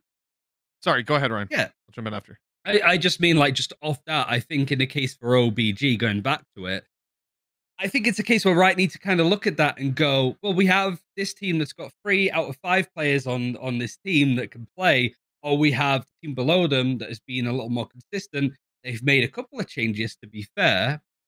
I think that's a good point as well, because you've got FPX keeping 3 of their members as well, dropping Shadow, dropping Dimasic, bringing in Soigetsu, and another player who I've heard is popping off, which is really nice to see. It would have been much more worthwhile, I think, to have FPX at that tournament over OBG. Because I feel like OBG, it doesn't help that they've got a tough side of the bracket, but they're going to come in. I don't even know if they have a coach. They're going to come in, they're going to get ragged on by Liquid, they're going to be beaten by either the loser of Guild Supermassive Blaze. It's just like Wouldn't the bracket flip there? Wouldn't they go up against potential losers? I think it flips when you move up around and then you lose a game. It's the same as NA, I think. Which is funny. Like, all of this time we were like, can't Europe just copy North America? And now we're like, don't even look at North America. If you want to copy NA, you have to just tell footballers to Oxygen that their plane engine caught fire and they can't go. And just, we didn't file the paperwork. Don't worry about it. At least Anubis is set, I think. To quickly, at least you have 8 teams. You have 8 team W. All right, Mitch, what is it? Can I quickly swing in with the fact that in stage 1, when we talked about footballers competing in a pretty easy scene to reach the top, getting 100 points for that, FPX made top 4 at Masters and about 45. Like, in a stack, like Ascend, Heretics at the time were Unreal, Guild. You had NIP, Diffuse, Ballista, some insane team called Alliance that got unlucky. So there were some unlucky, really. There were some insanely good teams in there. And they got 45 points for coming top 4. Like, I reckon if you slot them in at that point to Turkey and they played there, they would have easily won. Maybe not. Maybe it'd be close-ish, but if they came second, they still would have ended up at like 70 points, and it would have been a walk in the park. Instead, they had to compete tooth and fucking nail for 45. Insane. Yeah, that's just look. I mean, that is the. Like, you fucking blame the cunts that put the European Union together. I mean, that shit. It's not going to happen again, though. You know, like next year, if it's the same format with 3 international events, Masters 1, 2, and 3. So there's no of it happening again. It's just one of those things where it's like, it's completely understandable. Well, to an extent, it's understandable because COVID stops things happening. But all of the EMEA playoffs have been online. So surely Masters as an EMEA one could have worked. I guess to an extent, you do have teams boot camping in like central parts of Europe to help with ping to an extent, which probably wouldn't have been possible around March time. So it's an interesting topic. It's just one of those things where it's like one of the games is Oxygen versus Fubalist, and it'd be fun to watch for sure, but it's like these should be the best of the best teams out of the EMEA that haven't made champions yet. And I don't think it is. But then you run the risk of recency bias. You could argue like Giants belong there. It's like, well, Giants were dog shit at the start of the year. They were dog shit up to a couple of months ago, right? Until they added David P and Ambi. This is actually, by the way, this is just a symptom of how circuits work, right? Over the course of a year, with points that you can earn points early in the year that can be redeemed to get you in later in the year. You know, I think it's just one of those like things that just it should have been accounted for more. Because this is just a bit deflating, I suppose. I mean, there's some cases as well in NA where you look at some teams that go, they used, like Faze is a really good example of a team. Like, they used to be amazing, now they're kind of meh, but at least they're there because they did the work. But if you're in your own little region, if FaZe Clan's facing up against all of the teams from Louisiana, then it's going to be a bit like blown out of proportion. One of the things I'll say is that I don't think it's fair to necessarily completely bash the system purely because I can't think of a better system at the time during COVID. Like, if you made Turkey and all those boys play somewhere in the middle, everyone's just on the 100 ping. It's going to be absolutely horrendous. Or one team's going to have a huge advantage, and it just gets so messy. So, like, I get that it had to be divided like that, CIS, Turkey, Europe, but it's just a caveat that it fucking sucks. And if Europe doesn't win champions, it's because FPX were fucked out of the points. They would have made it through last chance qualifier and won the event. So it's whatever. Thank you. Win-win. Okay. All right. Let's talk about some of our teams then, hey? Starting with G2, who, I mean, seeing with the LCQ is pretty crazy, but it's been a bumpy year for them, right? What a great chance to sort of think back, I guess, over how we got here. It's been quite the arc. Look, they look pretty damn good, you know, in their group. I mean, you beat Sentinels. You fucking beat Sentinels. So did, I mean, there were other teams that beat them as well, to be fair. But great stuff from G2, I think, in Berlin in general, really showed that they have just come into, their own in a big way. What are we feeling about their chances now? Because their side of the bracket is fucking easy by comparison. I don't know how much that realistically matters, though, because it's not like, oh, you need to get top 4. You have to win it. You need to beat everybody there. Like, an easier bracket maybe allows you to save strats and stuff, or maybe not stress out as much overall. But I think for G2, they are firm favorites. I think it would be shocking if they didn't qualify. Not because of the expectations set on top of them, I don't think. It's more of a case of, I don't think anybody recently has sort of filled into that form. Like, third, fourth place in Masters is pretty insane when you think about it. Like, this is a team that have only looked good this stage, and they've continued to look great. First team ever to beat Sentinels online. It's a pretty good look. Maybe an easy quarterfinal game, but they earned that from beating Sentinels to play up against Crew. I think the biggest argument is just people go, well, Gambit 13-0'd them on Icebox, and they also lost 2-0 to Gambit in that series. Icebox is supposed to be a good look for G2, right? Or am I completely off base there? I think there's better maps for them. It's kind of like middle of the pack. But you look at the map pool, I was like, how on earth did Gambit beat G2 2-0? And I look at the map pool, and it's Breeze and Icebox, and I go, they're just maps that Gambit is frankly insane on. All right. One of the other things quickly is that G2 are a 4-man, sorry, as of 4 months ago, less like 3 and a bit.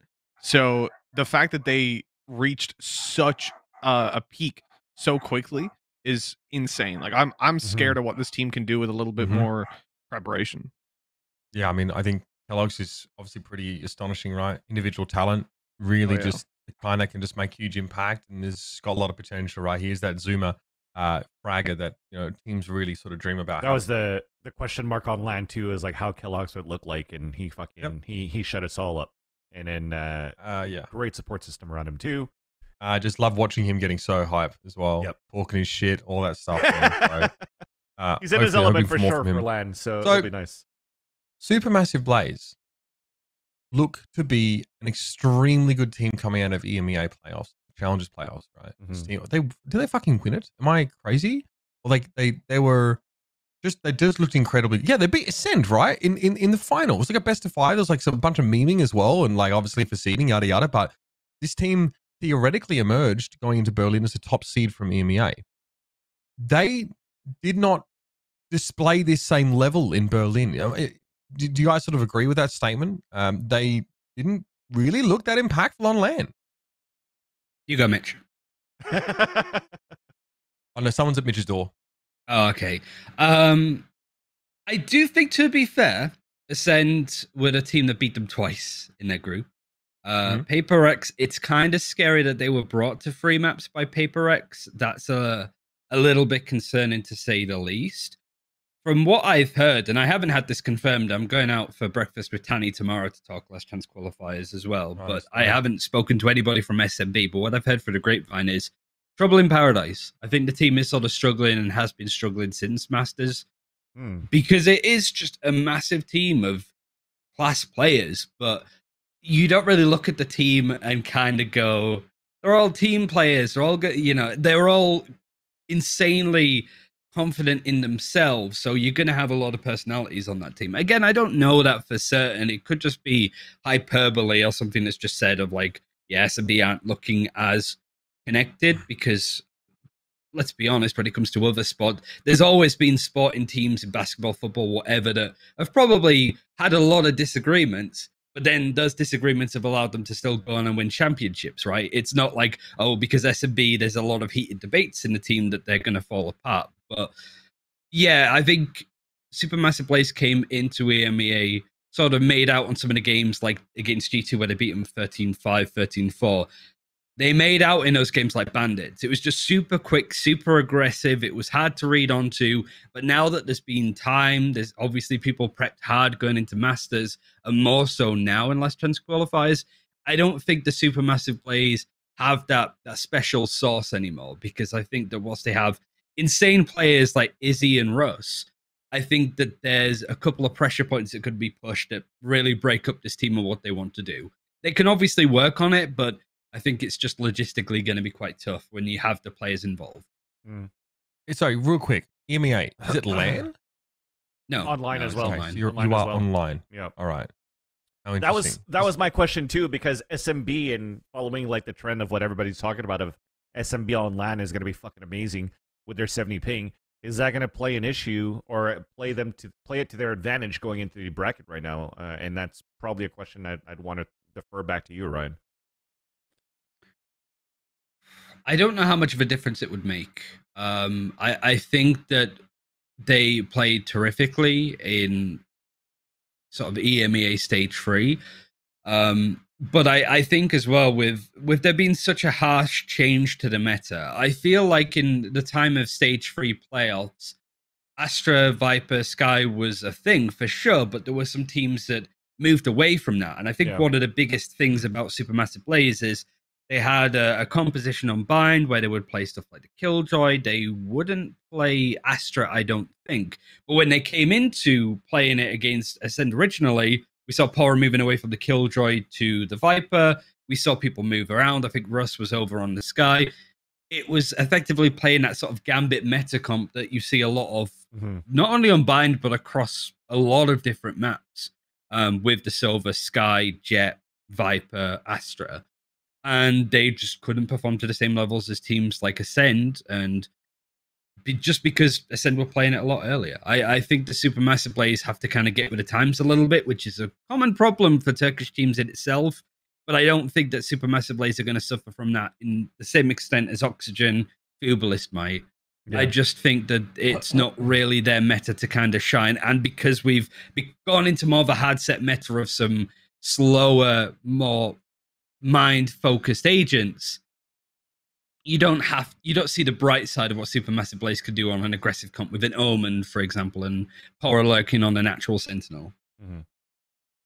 I saw some like flashing moments of brilliance with Pora actually playing as a Killjoy on a series versus Ascend. Even in like if he wasn't top fragging or whatnot, I think he had some very impactful frags in certain rounds that kept it sort of close for SMB to try to make it a fairly good series against Ascend.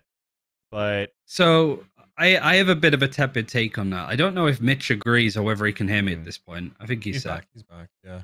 Okay. I think that Pora was one of the more disappointing players from Masters, and I think that it can just be boiled down from the fact that Pora is now IGLing. He never IGL'd on Heretics.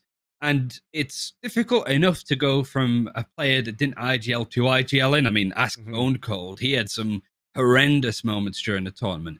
But IGLing, when you're a player that's often playing on your own and you're trying to tell the team what to do, you're effectively blindfolded some of the information. If you're a Silver, you're with your team and it's like, all right, we're going now, follow the recon data and stuff. But if you're basically going like, all right, guys, go.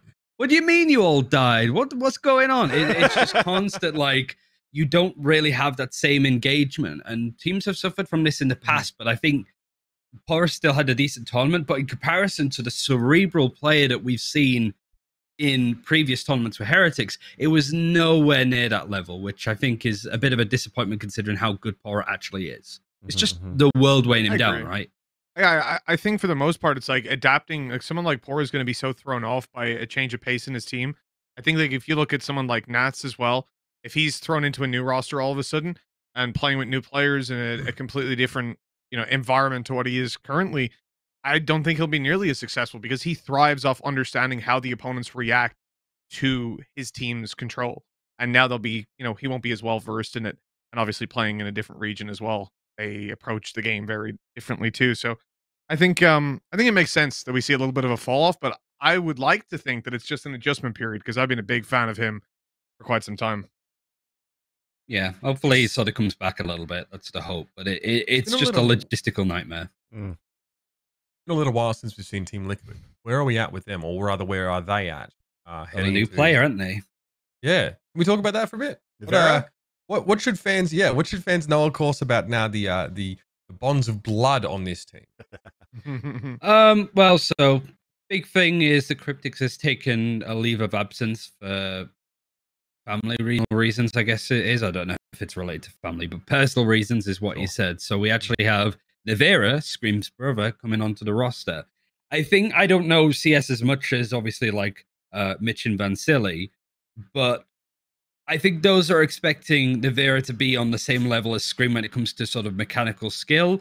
You don't quite get that, but you do get a very smart individual that had a lot of success with Vitality, and he's not your typical washed CS player because he wasn't dropped because he was poo-poo. He was dropped because Valve and Gaming turned around and said, you can't have 6-man rosters, which is what Vitality had. Vitality dropped Nevera. Nevera's been a free agent since March. So I think those are expecting him to kind of be doo-doo because it's a sudden thing that now Nevera's in the game. He's probably been grinding Valorant for 6 months. And it wouldn't surprise me if he's playing on the same role that Cryptix did, which, whilst it's challenging, being a Sentinel player, being a Viper player, I feel that Nevera is going to embody that pretty well because not only is he mechanically sound, he also is an intelligent player in Counter-Strike as well. Mm-hmm.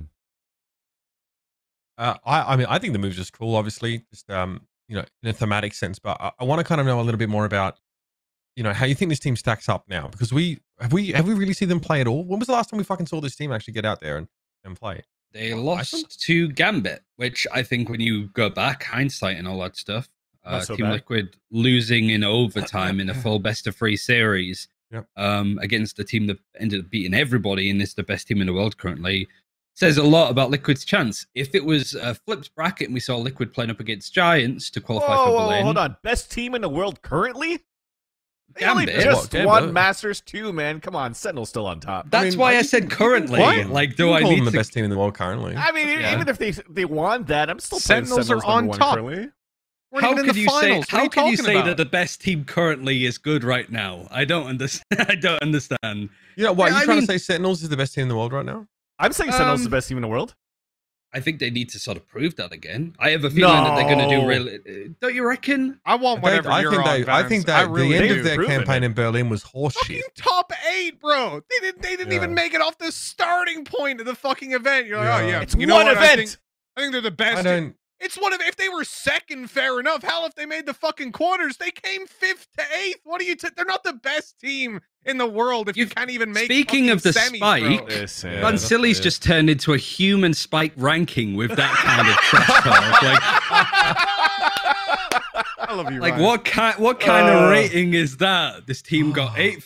I mean, they can't drop down. To be fair, right away. if it was a tier list.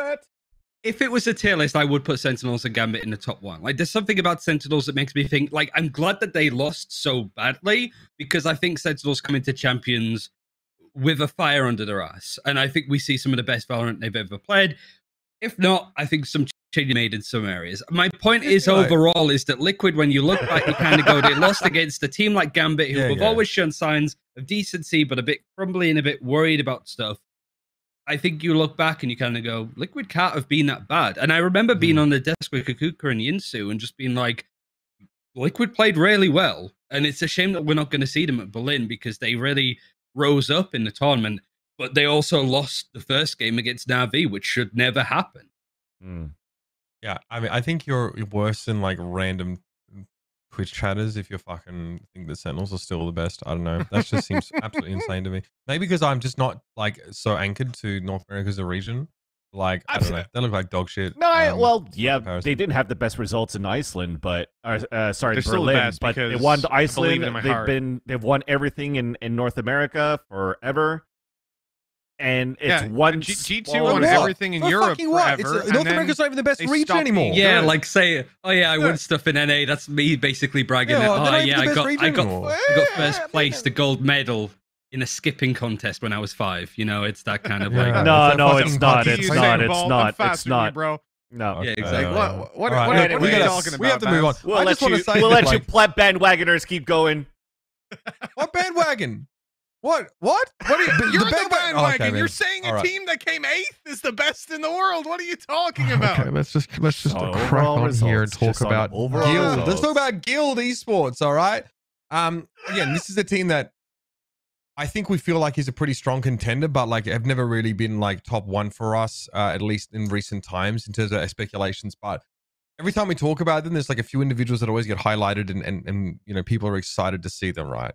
So what can we talk? What can we say at least about Guild coming into this? Because their first matchup, I mean, is against Supermassive Blaze. They have a really that bracket's nasty. There's three out of the 5 top teams there. Yeah, I mean, I feel like the typical thing that's going to happen. Sorry, the typical thing that I think is going to happen with Guild is they beat Supermassive Blaze. They look really good doing it. They lose to Team Liquid in a matchup after, and then they get knocked out by like OBG or something like that. You know, something just utterly ridiculous because Guild look fantastic when they have some set executes. They have some amazing ideas, but then they also just shit the bed. They're slower to respond than Envy's emails when it comes to that kind of like meta adaptation and all that kind of stuff. It's just, yeah, Guild is always heartbreaking to watch, but you can't argue that there's insane potential there. It's been 2 months since we saw them play as well. Like, these guys were absolutely gutted. I would say Guild is one of the most motivated teams. Like, you can feel how much it means to them. It's almost like the Japanese guys when they lost at Masters was fucking heartbreaking seeing them like literally crying as it meant so much. And I think Guild are almost on that level. Like they really felt it when they didn't make it to Masters, and I think you could see Yassine's tweets and stuff. He was really upset about not making it there. And the reality is, you know, looking at this squad, they've had 2 months to go and prep. They're sticking with the same roster despite, you know, thinking about maybe making some changes along the way. I, again, think they're going to have a really good showing. I hate trying to work against Yassine in any way. Like when I was on Lions, prepping for their games was literal nightmare fuel. That man is psychotic in the best possible way. So I think they'll surprise some people. I think they've got potential, but at the same time, it's exactly as Ryan said, and exactly as we've said for the last, 6-7 months. Gambling or betting on Guild is it really is rolling the dice. It really is a gamble because you just don't know what team you're going to get. Are they in the same boat as Liquid too? If you're a fan of no, Liquid, I think Liquid are more dependable. Really? I really even think with, Liquid even with this I think mechanical skill as well yeah. for Liquid helps a lot. I think that's the big difference. I think they're almost polar opposites in that case because like that would be an amazing matchup. Guild versus Liquid would be one of obviously the finals is going to be super exciting. Whoever wins goes to champions, but I think Liquid versus Guild is a fantastic series because they're teams that when they look great, they look amazing. When they look bad, they fucking look ridiculously poor. Like they just do some of the most stupid shit I've ever seen. But I think there's potential there. Guild, it's always about the ideas, the compositions, the utility. People meme on Bonkers Breach, but Bonkers Breach is legit scary. Asuna was talking about that when they were scrimming for Masters, just like breaches are scary in Europe. And I think that whilst people rag on the fact that Bonker really doesn't get that many kills, his utility is some of the best in the world, I think. Certainly even when you compare it to Korea, it's up there. The problem is mechanical skill, just winning some of those duels that they should be winning, putting Leo and Safe kind of on the supporting lineup when Safe as a player could be one of the best entries in the world. It's a tricky one. For Liquid, mechanical skills there, but the defaults are like 4-1s. The executes are kind of messy and a bit scrappy. That is going to be a hell of a series because they're two completely different teams. Very different styles. The structure seems to be vastly different between those two rosters. I'm looking forward to that. We talked about Fubulist briefly at the start of this, and we know that Anubis is the team that won the Campus Clutch. That would Shalach be on that team after his brief stint on Vitality. Excuse me.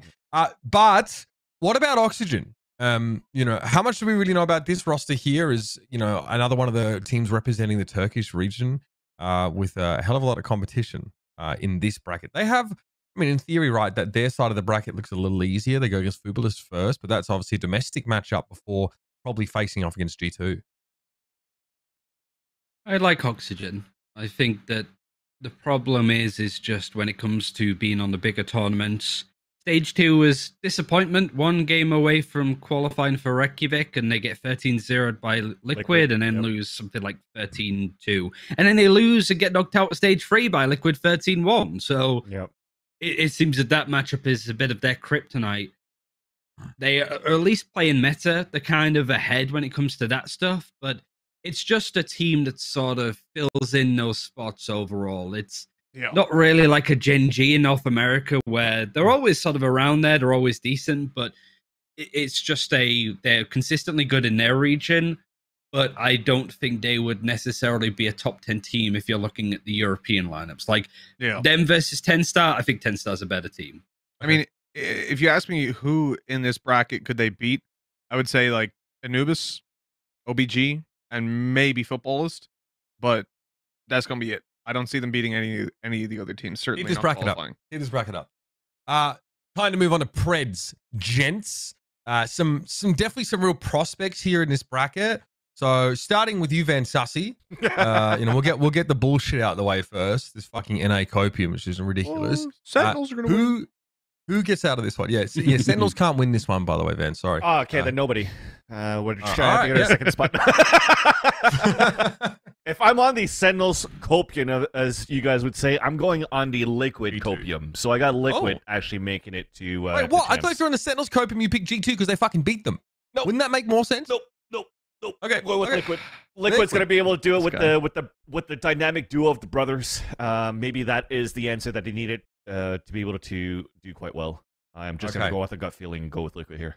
That's fine. That's all I'm asking for here. But from you two, Chuckle Fox, you European representatives, you guys are gonna have to give me a bit more than that. Mitch, what do you think? Who is gonna be making it through this rather grueling 8-team double elimination bracket? I mean, I'm guessing I'm the same as Ryan here. I'm going to swing in with G2. It has to be. I mean, they're too strong right now. They beat, one of the worst teams at Masters, but still it was impressive to beat Sentinels. I think that the reality is it would, exactly as Ryan said, be a bit embarrassing if they don't make it through, to be honest. Okay. Ryan, are you on the same page?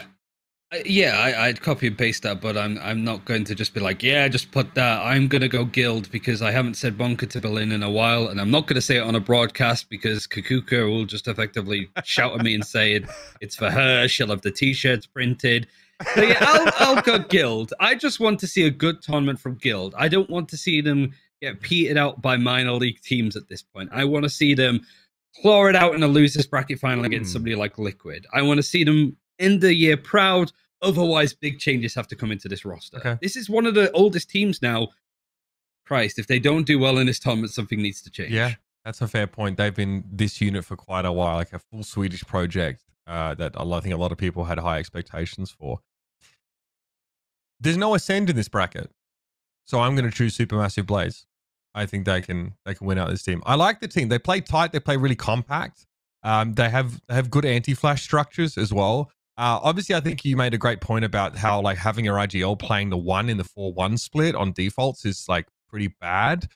But this team has a lot of potential. I think Russ, Pura, like a lot of these guys, Turco, really, really great players. And my limited European knowledge. And again, I'll watch VODs, but not enough EU ones. I think that Supermassive Blaze can get through. I thought I was the one with the fucking hot take.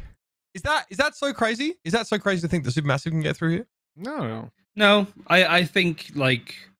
Again, I think Mitch was away doing whatever when I said it, but like through the grapevines, it's that Supermassive Blaze are kind of having a bit of a rough time at the moment. And so I don't know if it's something that he's heard or whatever, but like that's kind of my expectation of them coming into this tournament is we're not going to see them be as confident or as dominant as we saw them in stage 3. I think it might be a bit of a subdued, and I think a loss against Guild in the first game is more than likely. Okay, I like that.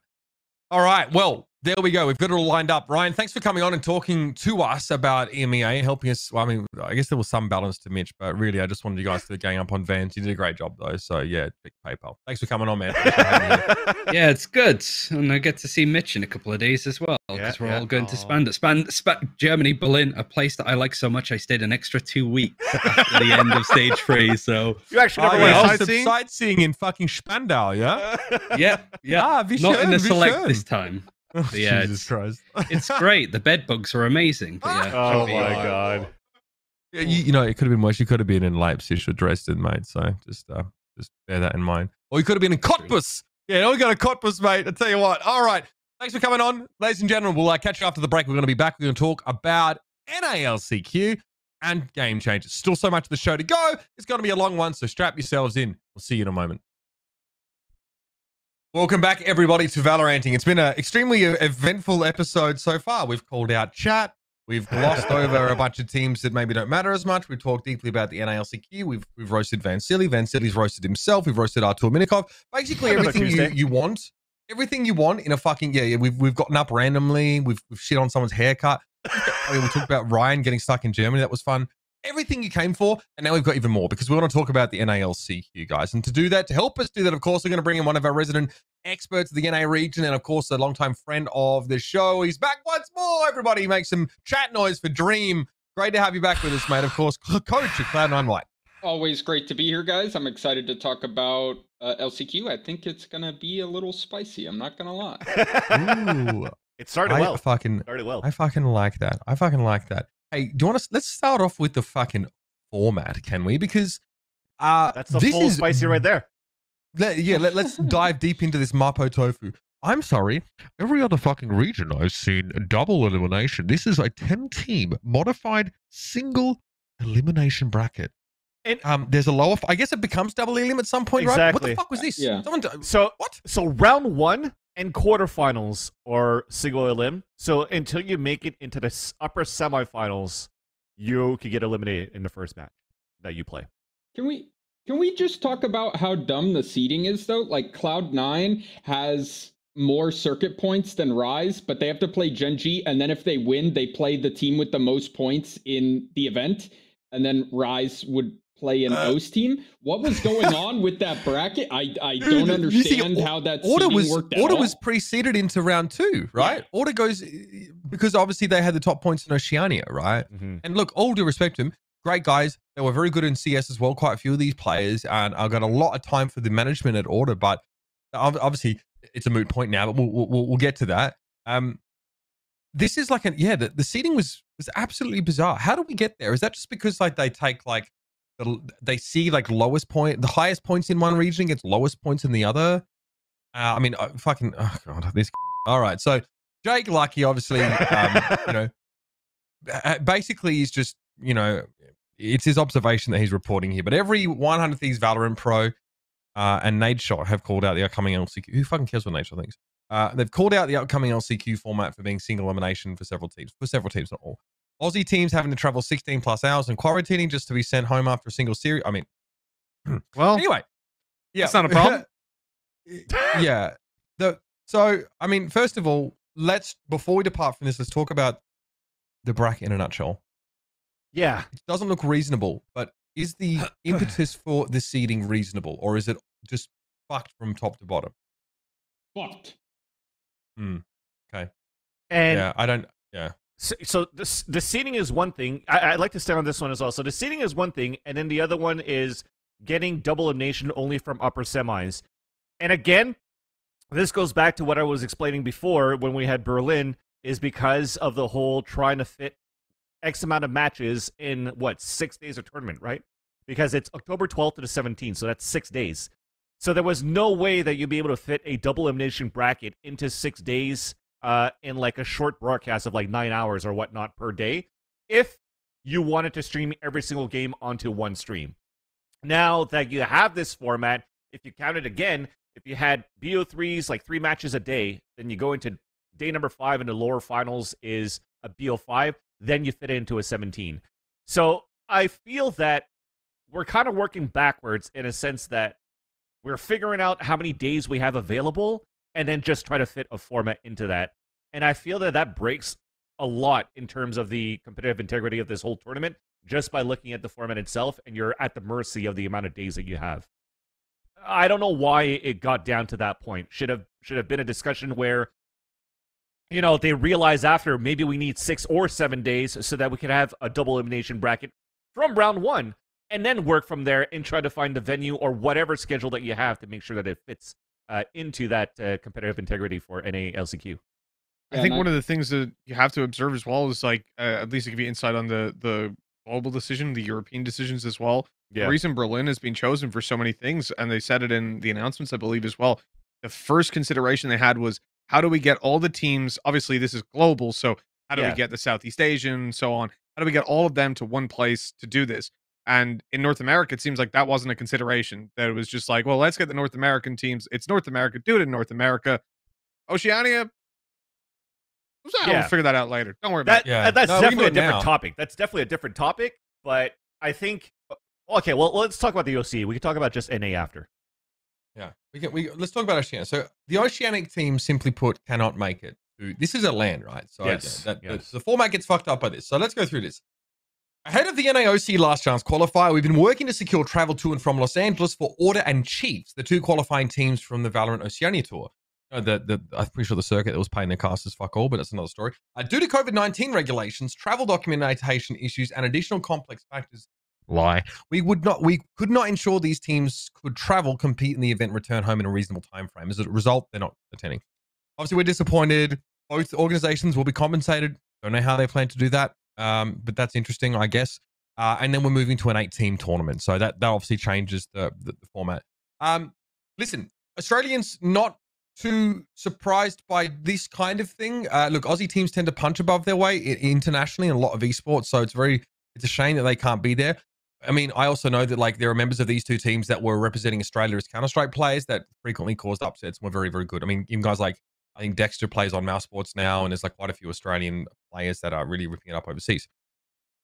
You know, I think it was Pesto saying that Oceania would probably get bodied, but I'd be careful because they always tend to sort of turn up, at least in some way. I mean, Mystic did good. Renegades are good now in CS:GO. Like maybe it takes them some time, but now you have an Australian team going to the major too. I think they have good competition actually from OCE. Yeah, I think we're underestimating OCE if we think they're just going to get blasted in the first. It's fine. We'll never know, right? So like it's not even worth sort of discussing at this point. But yeah, let's talk about some of the community responses, then we can share our own. So this is Andrew Amos. He's a journalist, Aussie bloke, great guy, and he's sharing some public information. First of all, Riot didn't even look at booking flights until last week in a pandemic. Right. When countries have travel restrictions. Yeah. They didn't apply for travel exemptions until a few days ago. Now, they need to make something clear. Until November, Australian citizens are not permitted to leave the country unless there are compelling or compassionate reasons for it. They can apply for travel exemptions and they are awarded.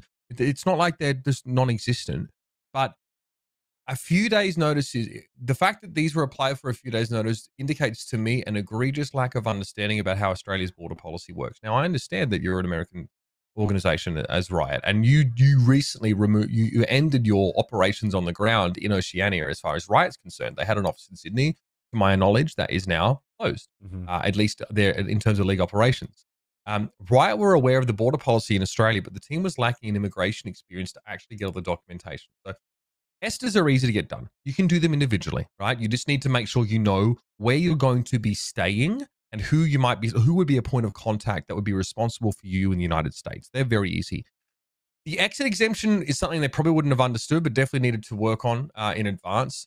And he's sort of saying this is a little bit more, editorializing. This is, Andrew sharing his opinion. Says it's pretty shameful neglect, and a lot of teams are able to sort of get past this. And he is right in saying that Oceania can be a strong region. And he's saying that why not just incorporate it into Southeast Asia would make much more sense than doing it for North America. It could be a language related thing, but I'll start here by just saying that I don't really think. I think that Riot they're biting off more than they can chew. Every time I seem to talk to Riot about their operations for LCQ, but also in Valorant esports in general, it's always the same thing. It's not enough people, not enough time, not enough resources, time crunch this, overload that, yada, yada, yada, every single time. So look, what they're trying to do this year is pretty daring, considering that this is a team, the League Ops team around Riot and the esports department is specifically concerned with Valorant. A lot of them are fairly new. Also, a lot of them were working on games like Legends of Runeterra and Wild Rift and a bunch of other non-League of Legends properties, right? Riot have had to very quickly try and grow this team. I know that because they've been hiring for League Ops people very recently for Valorant, right? For the longer term. So they have had to really scale up their operations. But this is just, frankly, it doesn't matter why this happens. This is just a display of incompetence from Riot. And it is obviously a shame to see, and I understand why they're unhappy. We'll talk about it more. We'll get some thoughts from Tux here. This is obviously from, I think it's Geographically Challenged, right? It's a podcast that's hosted by Pixie and And Elfish guy used to cast with back in Oceania, but you can get some thoughts from one of the Aussie players, and then we'll sort of break out into discussion about this. Have a look. I played. It was to get to that point to be in America and win that tournament and go to champions. That's what I was striving for the entire year. And that's what our team was striving for the entire year with the roster changes that we made, the adjustments that we made in the game, the role changes, it all was to get to that point and compete at that event and win that event. So when you find out you don't even get to compete there, you didn't even lose off your own merit, you just can't go last minute, literally like 2 days before you're meant to fly, it just kills you. It's so horrible. I don't think any of our teammates, none of my teammates are really that motivated right now to do anything. Fair. That's totally fair as well. How about you, Vans? What do we think about this? Am I the only one that is of this particular mindset? You've all worked with Riot in some capacity or another. Yeah. I understand that some of you might wish to, curate your sort of, feelings here a little bit, which is totally fine. We'll start with you, Vans. Yeah, no, I personally think that it's just unfortunate on the amount of timings, and I probably do agree with you at this point, Uber, that it's potentially too much going on their plate with less people to try to work on the logistics behind planning all of this at the same time too, right? Because when you look at the Oceanic Championships, when did that happen? That happened, I think, at the same time as Masters 3 in Berlin, where like it finished 2 days after Berlin started, for example. And then if most of that crew from Riot is working on making sure that we had the logistics and everything carried over for Berlin, then naturally another one's going to take a back burner, and then maybe the oversight of how difficult it is to get Australian players over to North America to play was not checked upon, and that's unfortunately a missed. And again, it comes down to like learning experience, potentially what happened with Envy with Mike's to a different degree, and you just try to make better for next time. We were trying to accelerate things very, very quickly with Riot in the past year until now. From the Ignition series to the formats to maps coming out early, I think they're trying to do their best to make the community happy. But as we're trying to make the community happy too quickly, it also backfires on them when they realize that, so ambitious, man. Exactly, it's ambitious. I can't take away from him. I mean, it's nice to have, but it is. I mean, that's compounded by Australia having the most strict travel policy. Yeah. In that they don't fucking let their own people leave. Yeah. It won't be till 2022 where foreigners will be able to enter the country. Australian citizens can, but yeah, you can't. Foreigners can't come in until next year at the very soonest. If that comes down to, let's say we take a step back and then we had OCE play with SEA. Would you have the same issues? Potentially, right? Because you would not have the opportunity for the Oceanic region to maybe leave Australia should they win SEA. Exactly. So even if they won OCE and SEA, they potentially might not even make it to Berlin at the end of the year. I played COD in like an APAC championship back in like 2010, right? So quite a long time ago now. And we played against Thailand. We played against an Indian team as well. And the ping was like 90 to 110. Yeah. So you could do it, but it would just be it would be pretty dog shit. But you could integrate. It'd be much easier to integrate the regions together. And especially if you have an esports team in APAC, which I think you do, they're probably going to be more aware of Australia's really unique circumstances in terms of it was ignorance, I think, on Riot's part that Australia is pretty authoritarian. By the way, people don't realize it's probably one of the most singular authoritarian Western country in the fucking world. So like you've got to be ready for like them to do kind of bonkers stuff like this in terms of trying to put these travel restrictions in place. Yeah. Yeah. Sorry, Mitch. I didn't even let Mitch and Dream talk about it. Let's go down the line. Well, for me, and I won't watch what I say. I'll watch my tone, I guess. Sure. The people that I've worked with from Riot, obviously, primarily are going to be on the broadcast side, the production side, not the people that will make these sort of decisions or that organize travel or anything like that. Even the people that organize travel for me are separate to the ones that do it for the teams. But what I'll say is almost every person I've worked with at Riot and most people I've spoken to, regardless of what field they're in, are doing the jobs of 3 or 4 people simultaneously, or their resources are drastically behind what would be expected for the performance that's expected out of them. Essentially, they do things that a 2 or 3 man team should do by themselves without the resources that a 2 or 3 man team would need to do it. And it's very grindy, you know, it is hard fucking work with all the people, what I hear from all the people that I know. So in that respect, I understand that things fall through the cracks like that, and especially, man, organizing my own details, traveling during COVID is hard enough. I can't imagine doing it for, you know, the entirety of North America and then a foreign country as well. But at the same time, you know, I don't want to directly say the person organizing this, you know, fuck that guy or whatever, because for me, it's like I can almost feel from other situations I've been in where this person gets pointed at and it's like, you fuck this, but it's actually like, well, I couldn't possibly do all these things. I think you can potentially point the finger there or further up the line, and that the resources that are required for the standards we're looking for a LAN event, bringing in Australian teams and organizing all the things that needed to be organized, those people either need more people or more resources to do that, to allow more focus. And I think that's something that hopefully will come moving into next year when they reassess budgets and all that sort of stuff and look at actually, you know, spending more cash on Valorant now that we've shown that it is feasible, right? It's a growing industry. And to add on to that too, because I'm just looking at chat at the same times that are saying like, why does Riot seem to neglect the OCE region? They didn't. They still had like an online tournament to try to have a format to bring teams into North America to play into the Challengers LCQ, or whatever it's called now, sorry, LCQ, to make it into Champions. So it's not necessarily a neglect that Riot was giving to the OCE region to like finger fuck all you guys in the end and say, fuck you guys, you can't play. It's more on what the situation is right now in the world currently with COVID and all that, that makes the planning and logistics a lot, like you're adding 10 more steps. There's so many steps going into bringing a team in because of COVID, and even as talent going to these events myself, like experiencing this in Spain, we had to test every single day. The logistics around separating the players and separating the talent and separating all this, this and that, that's also logistics that you have to plan. That's added onto the plate because of everything that's happening in the world.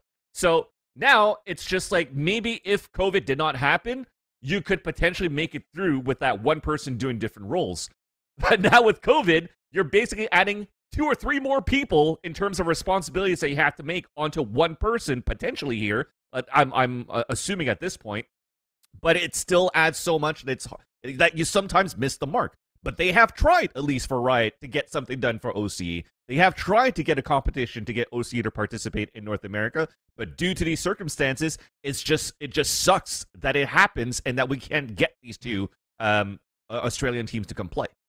I think one of the main things for me that from what I hear from the players as well, it's like accountability. We need to hear, you know, was this an issue that, these team, like it was an individual messing up, or was it that they didn't dedicate enough resources to it? It's one or the other, really. And from what I'm hearing, at least. And so in that situation, we need to hear some, you know, some accountability, some, sorry, you know, we dropped the ball, we fucked up, we won't do it again. Or, you know, someone was incompetent and now they're either, you know, being retrained or they're out of here, whatever. Some sort of resolution to the system. I think, you know, we're seeing here the money cannot fix this was definitely what people are voting for. And I think 100%, what are you going to do? Give them $500,000? You know, like the potential gain that is just being snatched away from them. Plus for the organization, they've been paying their players for however long. For now, no reason at all. So that's insane. I don't think there's any resolution to it other than fixing the root of the problem. Yeah.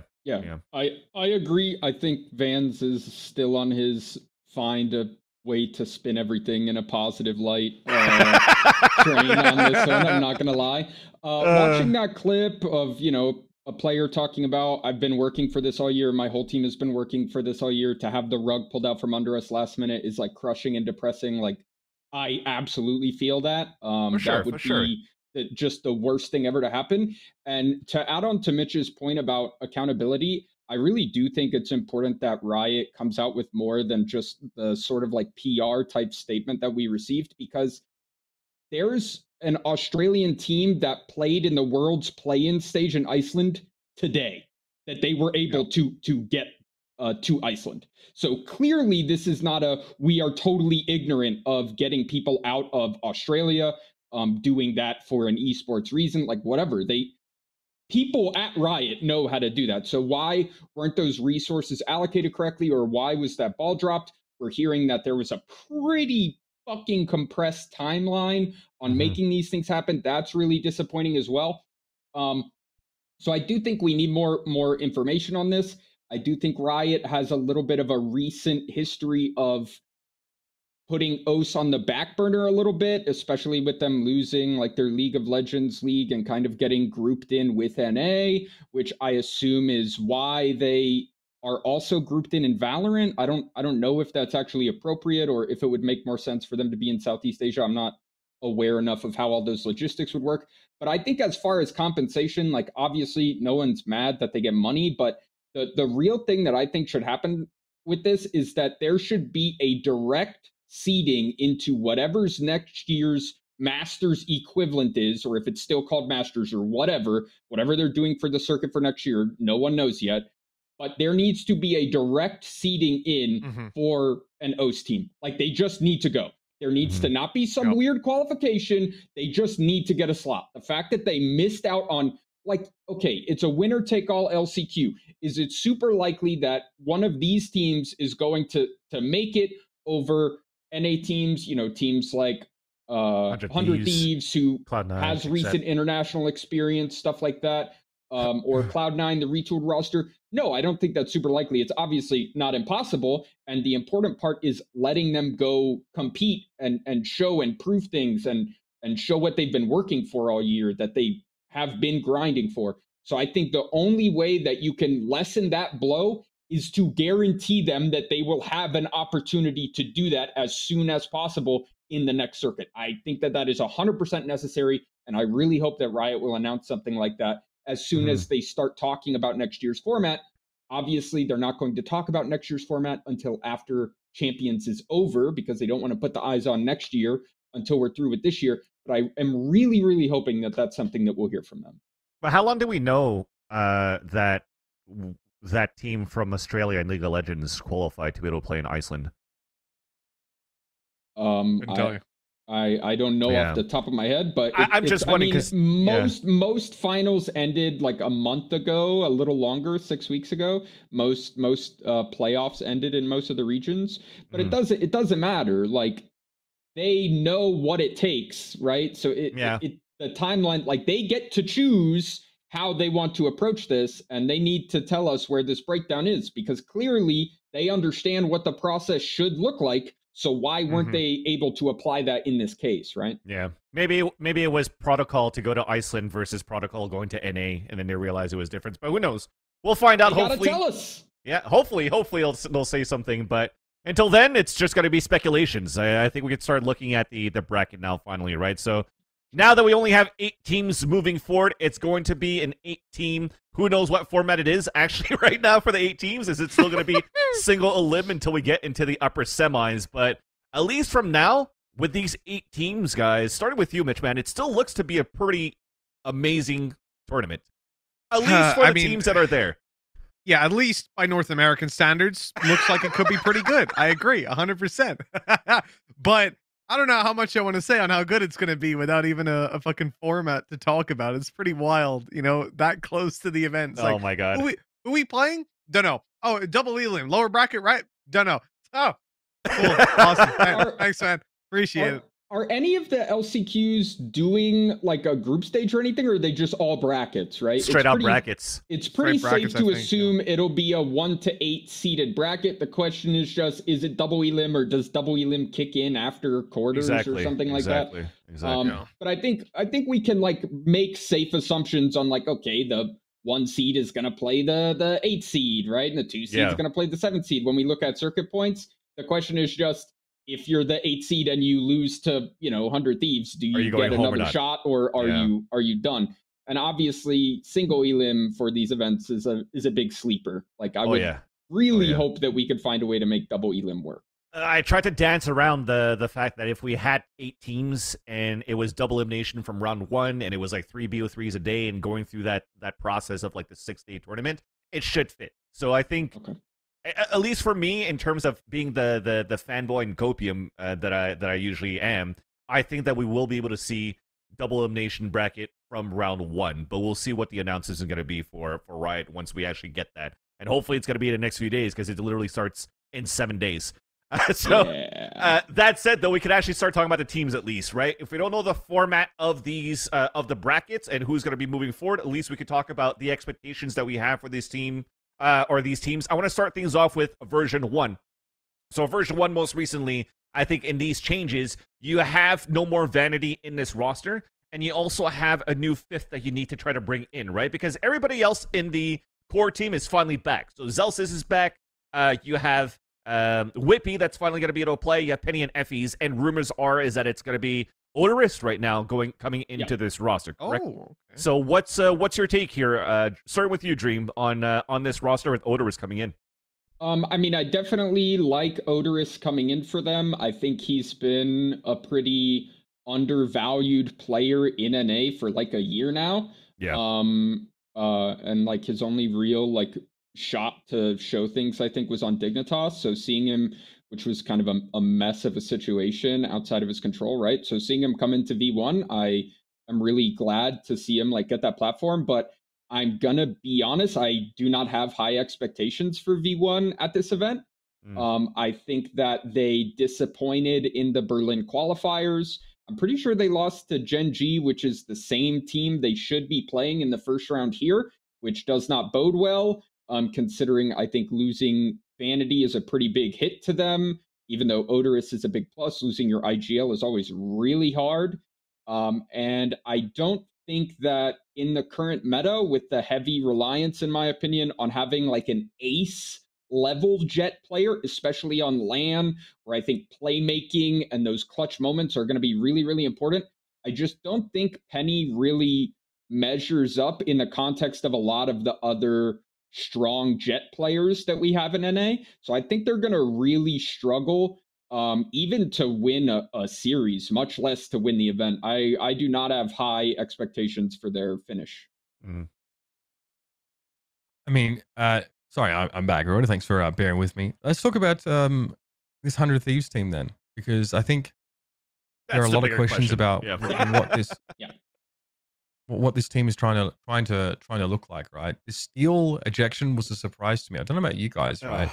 Look, I understand like some of the criticism that Steel has suffered has been reasonable, and I think he said in Berlin that he was having trouble thinking straight at one point and wasn't feeling well one of the days. But you know, this team put off some of the most unbelievable comebacks I have ever seen, and more than one at this event. You know, and then to see sort of Steel get dropped here, that seems like it's quite a draconian world out there for 100 Thieves players. Feels like they needed something at some point. I was looking back at like the comments of like different players, but I most notably remembered what a clip that I listened to from Nadeshot's stream, where people were asking him like, what's the thought process behind like Steel getting cut, and even Nadeshot was saying like, look, I'm not involved in like these type of decisions. He sees this more as like a high level thing, and he gets informed on what's going on. So I think within the roster itself, they probably felt like what he was saying is that they felt that they probably needed a different direction to go forward with, maybe trying to bring a little bit more younger talent into the team as well. And now that potentially even you have more responsibilities from Nitro being an IGL, do they actually need to go around the route with 2 IGLs into the roster? Or do they want to bring potentially more firepower in with now 7 joining this roster too? So, you know, it definitely sucks for Steel, man. I'm a huge Steel fan, and I think he did his job in terms of his performances for that team as the IGL for 100 Thieves. But will they be able to qualify? I think they might still be able to, but maybe not. I'm not as confident as I am in that pick now that Steel is gone. Who feels the gap here? Boy. Steel. Boy is coming in. Boy. The question is, will he be the Sentinel IGL? I mean, probably not. I think Vance is right that it makes a lot of sense for Nitro to pick up those IGLing roles. But as far as what agent roles that everyone will be playing, I don't think that's publicly understood yet. Boy obviously had history playing a controller role. Specifically being an Omen player, joined 100 Thieves as a sub, I think before Astro was even really meta, so we haven't gotten to see him on that agent. But I mean, it's not as if Astra is like super different from a Sentinel type role, so I don't think that would be too much of a stretch. I think as far as the change in general, I think it does speak to 100 Thieves' commitment to trying to be the literal best and wanting to win and not being satisfied with being a top tier team in NA.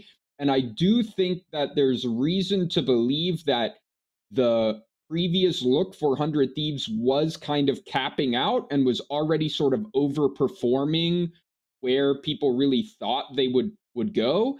I don't know if Steel being changed out is the thing that can push them to another level.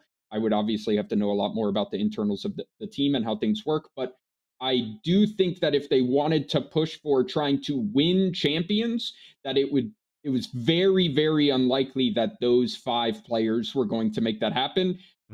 But it's hard to look at the roster with Boy and say that this iteration is more likely than the one with Steel. So on one hand, I understand them wanting to make a change. On the other hand, I would want them to make a much stronger change with the small amount of prep time if they really have those super high aspirations, unless there's like some issue within the team that's going to bring things down, right, that they need to avoid.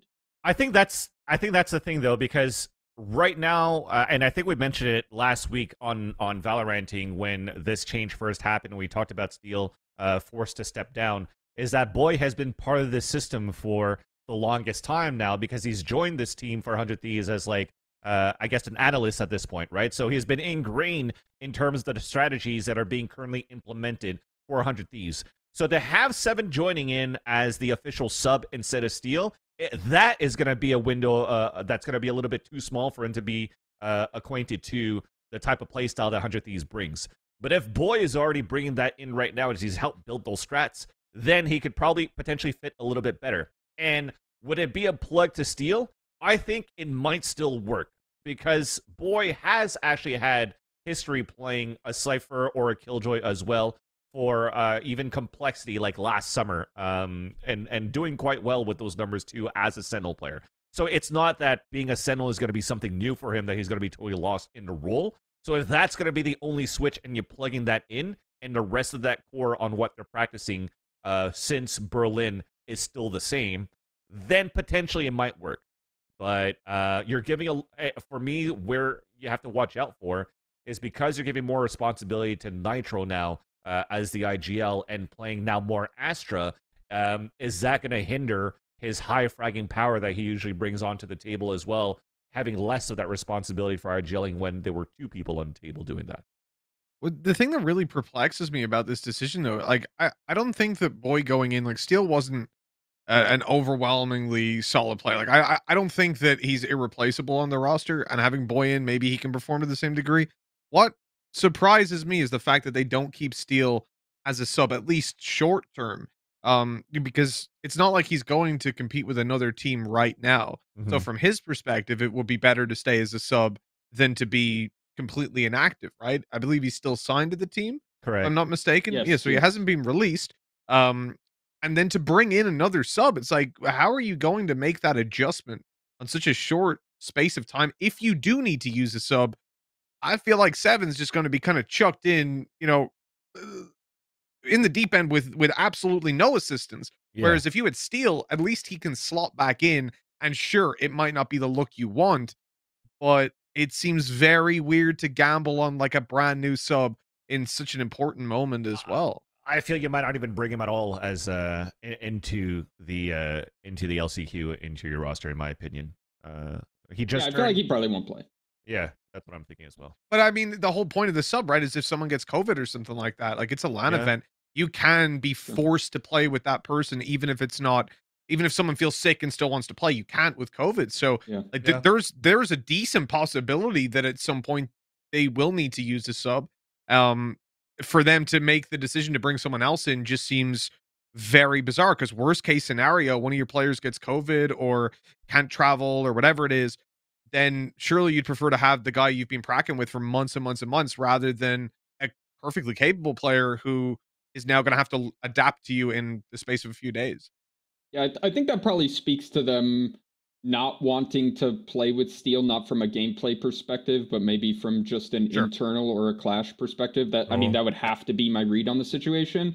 But I obviously that's entirely speculative. Exactly, but I do think that that the sub issue, they probably didn't put a ton of thought into that, because I think the majority of the teams in the NA LCQ don't have a 6th player that they can use as a sub in the event of something like that happening. So I think that they're probably having that on a pretty low priority, but I do think we can still read into that a little bit and say, hey, look, they would rather have this person in their, super just in case backup, maybe a player that they want to start getting, used to being in the team environment, maybe develop them a little bit, potentially have them come up later or play in a rotation with Boy maybe next year, who knows.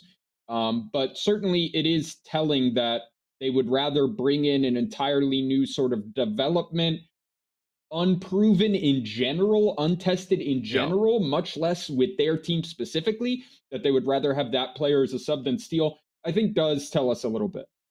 Just to give a little bit of insight there as well, I feel like someone like Steel, I don't think it's crazy to guess, because for most good contracts that players get, I imagine Steel is a very good contract, especially with the 100 Thieves. When you get benched, you don't just lose your money. Like, sometimes you take a pay cut, but you're on the bench permanent. So maybe for the next year, you'll be on 20% of your salary, which is kind of shit, but you don't have to do anything for it. Or some of the contracts will be you get paid full salary for a couple of months, and then it gets cut off, and you have to, you got to leave. Pretty much, they'll pretty much terminate your contract at that point. I imagine they're still paying Steel at least a good portion of his salary. So that's even further where I'm kind of like, well, if you're already paying the dude and he's played with your team, and then you're like, no, you're not even going to be our sub, it's pretty wild. Although, you never know as well. It could be that they wanted that and he wouldn't take being a sub or whatever. There's so many internal things that could have happened there. But it just really struck me as odd to see that sort of a move. He didn't mention he's going to be like straight on it in 2022, I think, for the circuit, right? So maybe he's already in talks. Yeah, he wants to still compete, and I'm sure there are teams interested, and I'm sure 100 Thieves doesn't want to just release him because they can get a pretty big buyout, I would assume, for Steel as well. Frustrating for him as well that he's stuck there because of their contract and IGLs are so scarce anyways, so I don't think he's going to have any issues. I think it's more on like how much they're going to hold that above him. Oh yeah, he won't have any issues finding a new team. It's when he's going to be allowed to actually compete on the roster. Like, fuck, the guy, you know how the guy feels about playing ranked. His Twitter's like a fucking diary of all the ridiculous shit he experiences there. So I do think that 100 Thieves still has a strong chance in the event, though. I think that if this change hadn't happened, you would just pretty clearly, say that they're the favorite. With this change, that definitely kind of throws things in flux a little bit. And then additionally, I really don't think the meta, like the patch, has changed very much at all, and that the majority of teams are going to be playing like the same comps we saw in Berlin and a very similar style, like slight changes, but pretty similar. So Asuna not being like a perma jet or insanely comfortable on jet, that being one of his lower prio duelists, even though he's been putting more reps in it, kind of put them on a little bit of shaky ground. Maybe they could have gotten upset, but then with the change on top of that, I could definitely see, the other kind of upper echelon teams that we think of going into this event, like XSET or C9, having a good look. And maybe we could talk about this later, but I think maybe Faze even has a little bit of a shot. But I mean, I think you still clearly put them in that top 2, top 3 area, and we just can't reasonably knock them lower than that, I think, given their history, even with this roster change, right? All right, so let's talk about XSET, then we'll have the chance, because we're pushing 2.5 hours here already. We're going to talk about game changes after this. So XSET, I think surprised us with that addition of Zekin, and obviously Def joins this roster, right, where we're starting to think, hang on, these guys might be onto something here. They are, like 6th in terms of 1, 2, 3, 4, 5, 6th in terms of circuit points at 90, just behind FaZe Clan here. Let's talk a little bit about what we should expect to see from XSET, what we'd like from them, what we maybe think could be a problem going forward, even if it's been a little while since we've sort of seen them compete in an event like this. I still think that XSET, well, not still. I now believe that XSET is probably like the favorite to probably qualify now with the most recent change. I know I'm putting a lot of pressure on Boy by taking this take, despite 100 Thieves' amazing run with the comeback games that they had in Berlin. But XSET just looks like that team that's going to be able to do it at this point. They've come close many a times before. I think Zekin will continue to evolve quite well with this roster. I can't really go on in full predicting if they're gonna what the score would be or how they're gonna play because, as you mentioned, it's been a while since we've watched XSET play. The game has changed since then, so I want to know what they're gonna bring next. Okay, I'm pretty happy with XSET, like strategically and gameplay wise. I honestly think in this tournament they probably are the team with the best overall strategic approach to the game, the best protocols, like the best mid-rounding.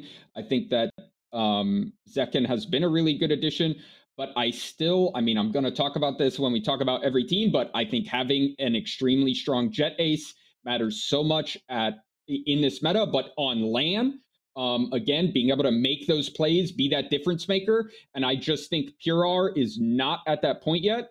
I think that he's like a half a step below, players like Leaf, even players like Baby Bay and Shanks and stuff like that. I don't think he's going to win those head-to-heads as much as he would need to carry them when it comes down to those really clutch, important situations.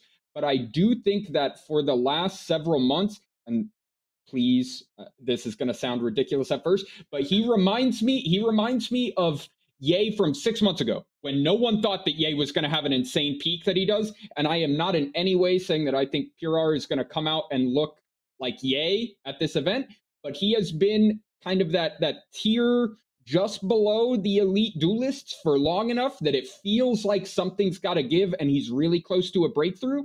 Obviously, he's not going to have a Ye level peak, but if this is the event that he's able to have that breakthrough, I could definitely see them winning. If he doesn't have a significant step up, I think it is unlikely that they will win. I think they could make finals, or if it's double elim, losers finals, however the format works. But I think it's pretty unlikely that they'll win on LAN without Pure overperforming his usual level, honestly. The upside is, even if they finish 8th, they can still be the best team in the world, according to Vans. Yeah, that was justified. I fucking take that. No. That up. Send us Cloud9. All right. Cloud9 Blue obviously have undergone some big changes lately, guys. Vanity obviously joining this team. That's a big move. I think in terms of Cloud9's sort of desired direction here, we know Vanity's really quite accomplished in terms of his calling and sort of how he views the game. For a guy that's younger, I guess he seems to have a great mind for the game and really wants to leverage that fact. We talked with him about the dearth of IGLs in North America and how important it was to sort of develop that skill set. Let's talk at this team up a little bit, because they start in like the bracket, the round O. You know what I mean? Like they have to play sort of before a few teams were getting fed in. Well, they at least initially were planned to. Now the format's going to change. Mitch was talked about. Obviously, Leaf, Zeppa on this team. Zeta's still there. Poise. It's been a bit of a revolving door of players in recent times, and I want to see where they land now. What are our thoughts here? They're going to win.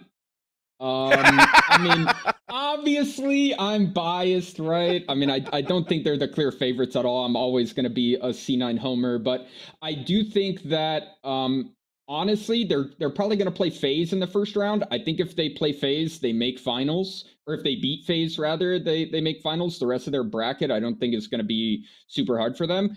I think that when we're talking about those ace duelists, Leaf is that level of jet player. I think he is going to pop off, and I think their LAN experience is incredibly helpful, and I think they're just going to get that LAN buff and that jet buff. I expect big things from this roster at this event, honestly. I think so too. I think Vanity brings a lot to the table. I think Cloud9 for a while, before Vanity joined, and they were trying to qualify into this too, and literally this game where Zeppa was playing KO, it was a lot of just like run it down very quickly with no type of like mid game or end game into the round for Cloud9. It's just like, if we hit it and it works, perfect. If we want to try to get some map control, force rotations, that did not happen. So now to have the mind of Vanity to be able to help that a little bit, to add some depth into the strategy of Cloud9, I think is huge.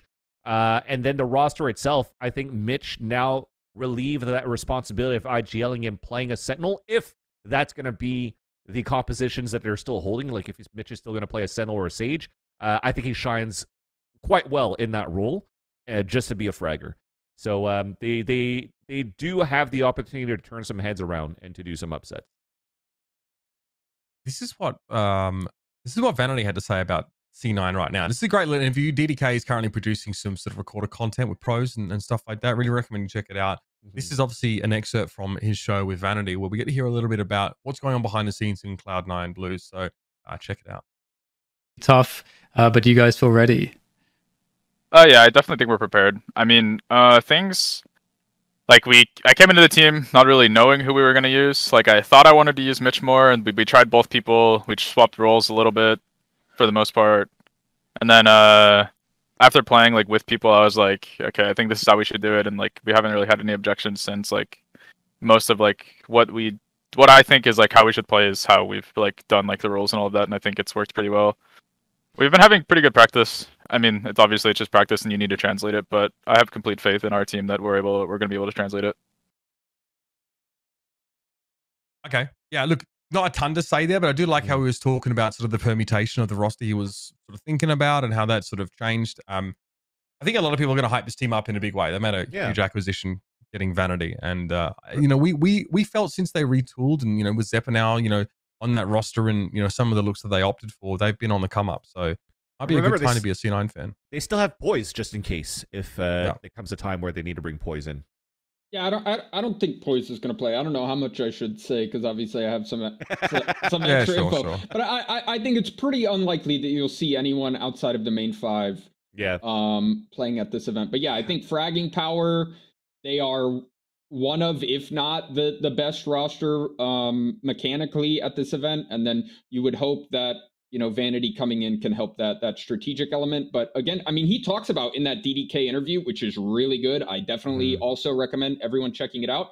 But he talks about like, I'm not really the super strategic guy. I'm more about being like the leader and getting people on the same side and being really confident and getting everyone to believe. And you can tell even in that response, he does have that confidence. He brings that to the team. And when you're going into a LAN environment, that is exactly what you need. You need that leader, those nerves of steel, and that LAN experience. And that's exactly what he's going to bring. So I am pretty high on C9 in this event. Here's a fun one. Let's talk about FaZe Clan. I always love when we get to this part of the show because, you know, the way we've talked about them has evolved so much, but like, the way we approach them is still the same, right? It's always like a little bit of trepidation, like, okay, let's talk about FaZe Clan, obviously, with the more recent addition of Baby J on this roster. Do they have an identity right now? And from what we've seen from them in the past, do they have the potential to mix it up with some of you know, the rest of the teams here in this LCQ with its undefined format as of yet? It's still a question mark for me, man. I think we talked about it last week, and I think with the element of JDM now joining as the head coach, what can he bring to the table? But I think bringing a head coach right now, yes, can help in the CS fundamentals. But when it comes down to like in game where JDM won't be able to call for his team, who's still having that calling identity, right? When we last spoke to Trippy on this show, it wasn't only one IGL. We had mainly on Corey, but we had other IGLs on different maps. Isn't it chain based on maps, right? Exactly. So now are they still following that system? If they're following that system, there's still a lack of consistency in like you're changing the playstyle, the calling, the synergy going from map to map. So how is that going to pan out for you in the future, or at least in this event? I still don't think that FaZe have found the answer yet with JDM coming in. Nothing against JDM, but I think it goes deeper than that. I mean, I think even if JDM is literally the best coach on the planet, he's not going to fix those kinds of issues that quickly, right? Like there is no turning around an entire calling structure and training an IGL from the ground up on every map in a month, right? That's that's never going to happen. What's your take on JDM? Actually, we didn't have a chance to like really talk about different coaches about JDM coming in.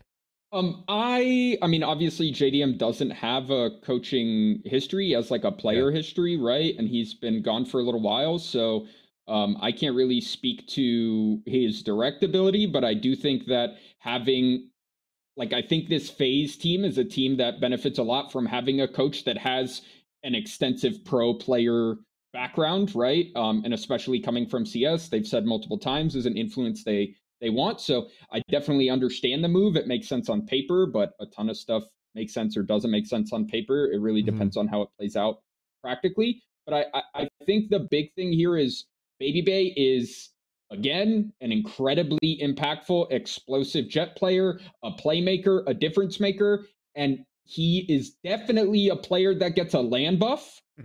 Corey is also a player that gets a land buff.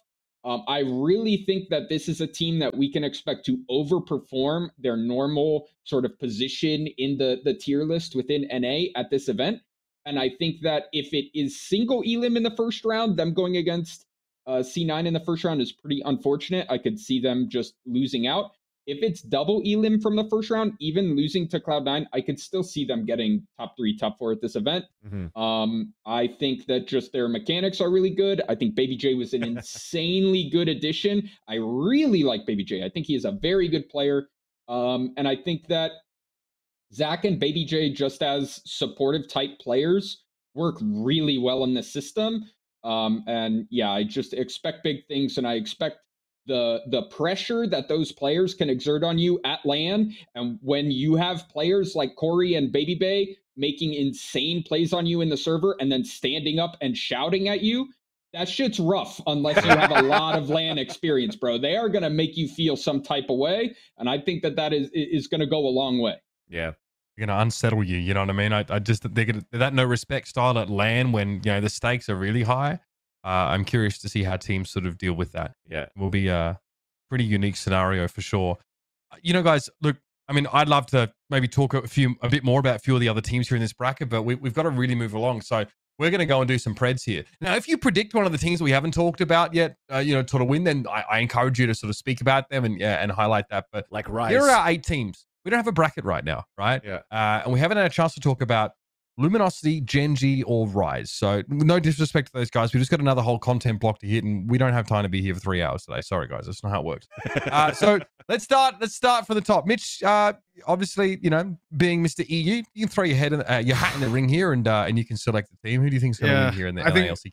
I'll say, you know, a lot of my concerns are in the 100 Thieves are going to be with that roster change. I can't really swing with them. If G2 were here, they'd easily take this, but obviously we have to pick one of these guys. So I'll probably go with XSET as always. I always pick them back in the day. They've not done it for me just yet, but I feel like this time BCJ's got my back.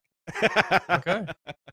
XSET. The battalion crew sticks together. Let's go, boys. Van Sussy, what are your thoughts? First off, shout out to Trippy in the chat saying that it's now BCJ full-time IGLing for the team, and they had the FaZe Clan buff on land, so they'll win. But unfortunately, Trippy, I will not side with you to say that FaZe Clan's going to qualify. I'm actually going to go along the lines of Dream and say that Cloud9 Blue is actually going to make it across. I know I was talking about 100 Thieves and XSET before, but it's just to throw a curveball for my underdog sleeper pick being Cloud9 once again. I still believe in them. I called them into VCT qualifiers, trying to make it into Masters at some point, and I was way off. But I think Vanity coming in to the roster and the slight changes that they had in the rosters most recently is going to make them look pretty good. Dream. Oh, sorry, Baby J, not BCJ, yeah.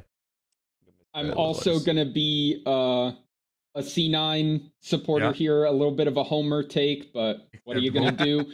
I think, obviously, already talked about the reasons why I think they'll do well at this event, just in their general strengths and weaknesses.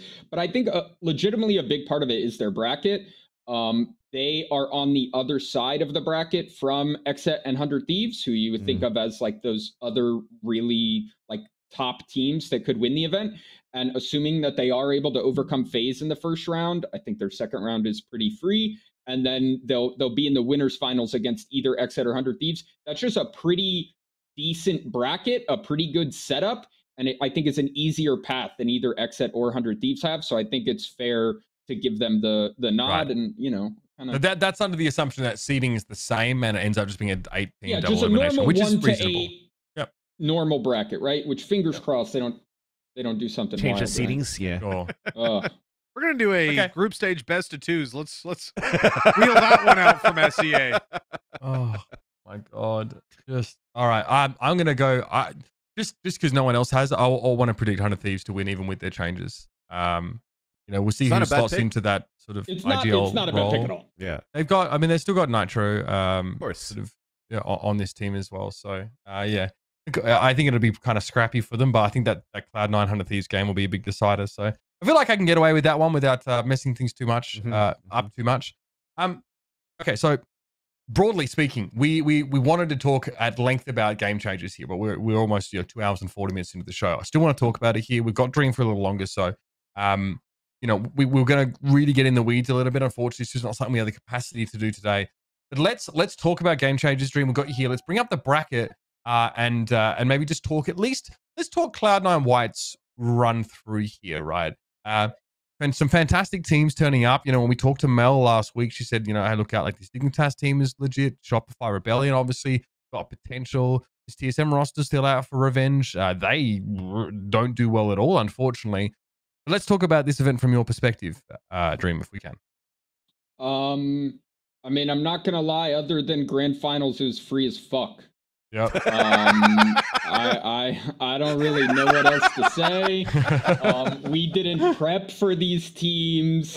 We didn't care what they were gonna play. We won every single veto. No team knows how to veto for some reason. Yeah. I don't understand what's going on with Mel that. Mel said that people like just ban your whatever map you guys do well on most recently or something like that. Like it just makes absolutely no sense, man. And I know some of the teams were like practicing Fracture or something ahead of the event, and we're just like, what? It's not going to be played at the event. What is the point? It just doesn't make any sense.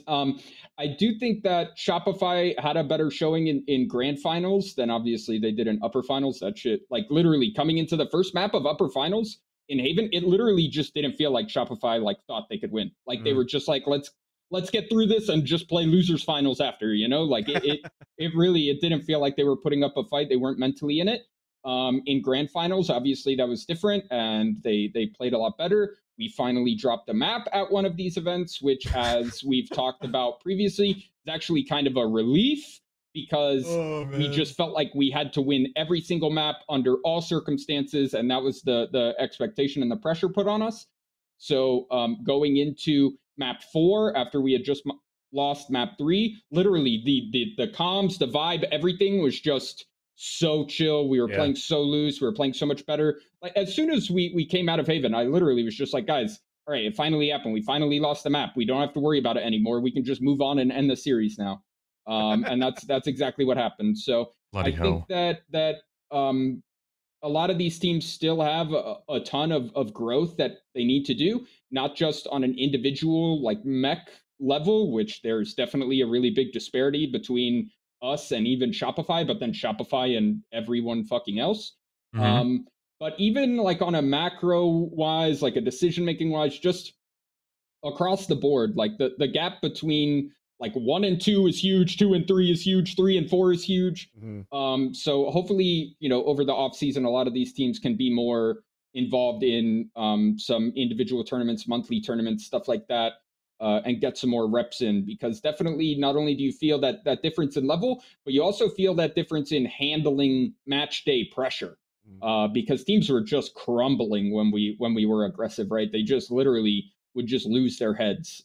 So you're not going to get over that until you get your shit kicked in some tournaments and learn, right? That's what we do. That's why we feel a lot more comfortable in those situations. So they're going to have to get out there and do that. And some teams definitely have started that process, but you just got to keep doubling down, man. You just need so many reps to be competitive. So that's what we're going to have to see. I love that you mentioned that because, this is perfect segue into just a clip we have from Moonchopper, of course, your colleague, who has some thoughts to share. We've got to show this one. It's incredible. Let's roll tape. We're going into this thinking that 2 teams are going to be way ahead of everyone else, like mainly speaking TSM, because TSMs have had time with their staff for a very long time by now. And we were thinking like, oh, hey, they're going to smash all of their opponents and they're going to be the ones in finals. But it was exactly the opposite. And I really think it comes down to an aspect that people aren't really focused on is like the mental side of things. Because I really feel like if your team booms, it's over. It doesn't matter how good you are. It doesn't matter how much time you've had to work with them. If you don't have experience playing in other tournaments and you don't have experience getting boomed and coming back from that, you're just going to flop when it matters. And I pretty much saw that during this tournament. So the only thing I have to say is I hope all these other teams do play in every tournament they get the chance in, or else you're going to be the TSM of next game changer. Yeah. I mean, he's not wrong. We definitely did have high hopes for TSM, and they shit the bed. in the main event. I think that's pretty clear, which is unfortunate. But I do think a very, very important thing in Game Changers scene right now in NA is that mental fortitude. And that's something that you can even see with Shopify, right? At the last two events, we would play Shopify in the winners finals, fucking roll them, and then they immediately have to play losers finals after, and they're just boomed. And they just lose to CLG, who they're better than. And then this time, we roll them in winners finals again, but they're able to win a hard-fought series against Dig, which is like, they're significantly better than Dig, in my opinion. I do think that they were struggling a bit still because of some residual boom, but they were able to overcome that, win both maps in OT, and I think that is what gave them a lot of that mental fortitude in grand finals the next day. Big props to them. If you watch their press conference afterwards, I think they have the right mentality. They are approaching it the right way as far as being competitive and not being satisfied. And I think that that is what is going to keep us and Shopify clearly above any of these other teams in NA. No one else is going to be competitive, I would say, for the first 6 months of next year. So it's like you have to learn to lose before you can win, basically. Yes, exactly. How interesting. Yeah. Except for C9, because they just don't lose, right? So we just lose all the other events we play and that aren't these fucking freebies, right? True. Right. True. Yeah, I suppose it's like training it's training under 10 times gravity and then standing on the moon, right? It probably feels like you can. But I remember Mel brought up, she's like, yeah, but we just really, at times we played a lot of like game changer stuff, and it caused us to sort of develop some bad habits that really came back to bite us when we went back to sort of the more open field of competition. For sure. How much are you thinking about that when you're going through these games? And what are you sort of saying to the ladies to try and get them to maybe avoid doing that? Because you say it's free as fuck. Like, surely at some point it gets hard to keep everyone's head in the game when you are cakewalking to a degree. Well, I mean, the big time that we had that experience was the first Game Changers of the year, coming immediately off of that first Game Changers and then going into VCT right after it. We're like, holy shit, we are just playing like fucking dog. It was really bad. So we made that a really big focus of the second Game Changers, and we're like, we're not going to anti-strat any of these teams. I don't care what any of these teams do. I don't care what they're good at or what they're bad at. We are going to focus really hard on what we're already just working on as a team, and we're going to be really harsh in VOD review, even on our wins, on every little mistake we make, and not get complacent, right? And that's what we did for the second Game Changers. That's what we did for this one. So we just couldn't go in like you would for a normal tournament, where it's like, we don't want to over focus on mistakes. We don't want to get too much in our head. We don't want to watch a million VODs, because we need to stay in like a good mental space for competition, right? But like, we don't care about that in these events. We can be like in our heads and still win. So we literally treat these events as like slightly above scrims because they make us money.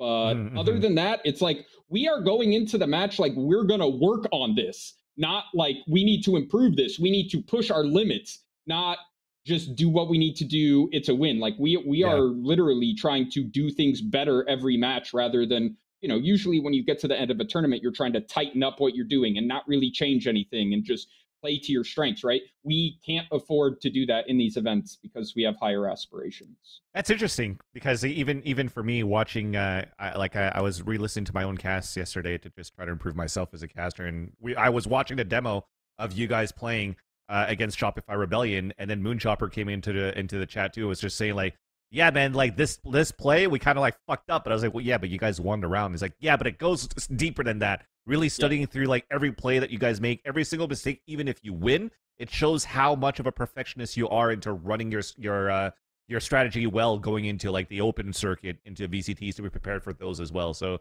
I think it's one note that I think other teams could start taking as well on how you guys approach the game too. Now, obviously, you were preparing and had to play with a sub for this event, right? Because obviously, Annie had to be absent for some of it, not all of it, as it turns out. But tell us a little bit about Chobo, because I saw this video that was a very unique setup. You know what I mean? Like, in terms of like trying to give oneself the competitive edge, I feel like this might be the opposite of that. Can we show it? Is it? Yeah, we'll show. We can roll the clip, and then Dream can sort of talk me through the anatomy of this absolutely monstrous setup. It's so epic that you have to clear the rest of the house to use it. Yeah. The monitor takes a lot of space. So this is obviously not Chobo's normal way of operating, right? She recently was relocating to LA and is staying with a friend and does not have her full setup. There's something wrong with her monitor stand. I think she didn't have the screws or something, so that's how she was playing. No. Why does this look like my old apartment? It's so fucking. I mean, I guess they look the same. Playing. Yeah, I mean, obviously, this is just so far beneath what is normal. Yeah, so I decided to give her some ups for this. We didn't know this was the case, okay? So she was like, I can play. My setup's a little scuffed, but it'll be fine. And I was like, are you sure everything will be fine? She's like, yeah, it'll be fine. And then at the end of the day, she sends us this video. And I'm just like, Chobo, our definition of little scuffed is very different. How does that? How can you frag like that? I've never seen that in my entire life. Yeah, how long? I got a question. How long were you scrimming for that day? How many hours was she slouched over? I think we played three maps of scrims that day, and we did like some dry runs and stuff ahead of time because she's not really a Sova main, so we had to be like, these are the darts you do, so let's do our dry run so we can get the timing and like stuff like that, right? So probably total around like 5-6 hours that day with like an hour break. You owe that woman a chiropractor right now. You gotta make some calls, get that hooked up. That's gonna do some damage. She told me that, I was like, what is going on, Chobo? I mean, she still was just fucking people up, which is great.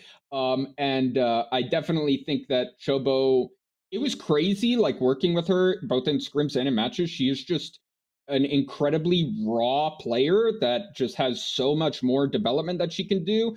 I'm not going to lie, I'm going to put COG on blast a little bit here. I don't understand how she was on a pro team for this long and has seemingly received like no useful feedback. Like she's clearly just playing entirely off of like intuition and instinct and game sense, and like that's insane. Didn't have other shit given to her. And I was like, it's just so obvious watching her play that that's the case. So the fact that she's able to play that well without having that, and the fact that COG wasn't able to provide that, is a pretty big question mark for me.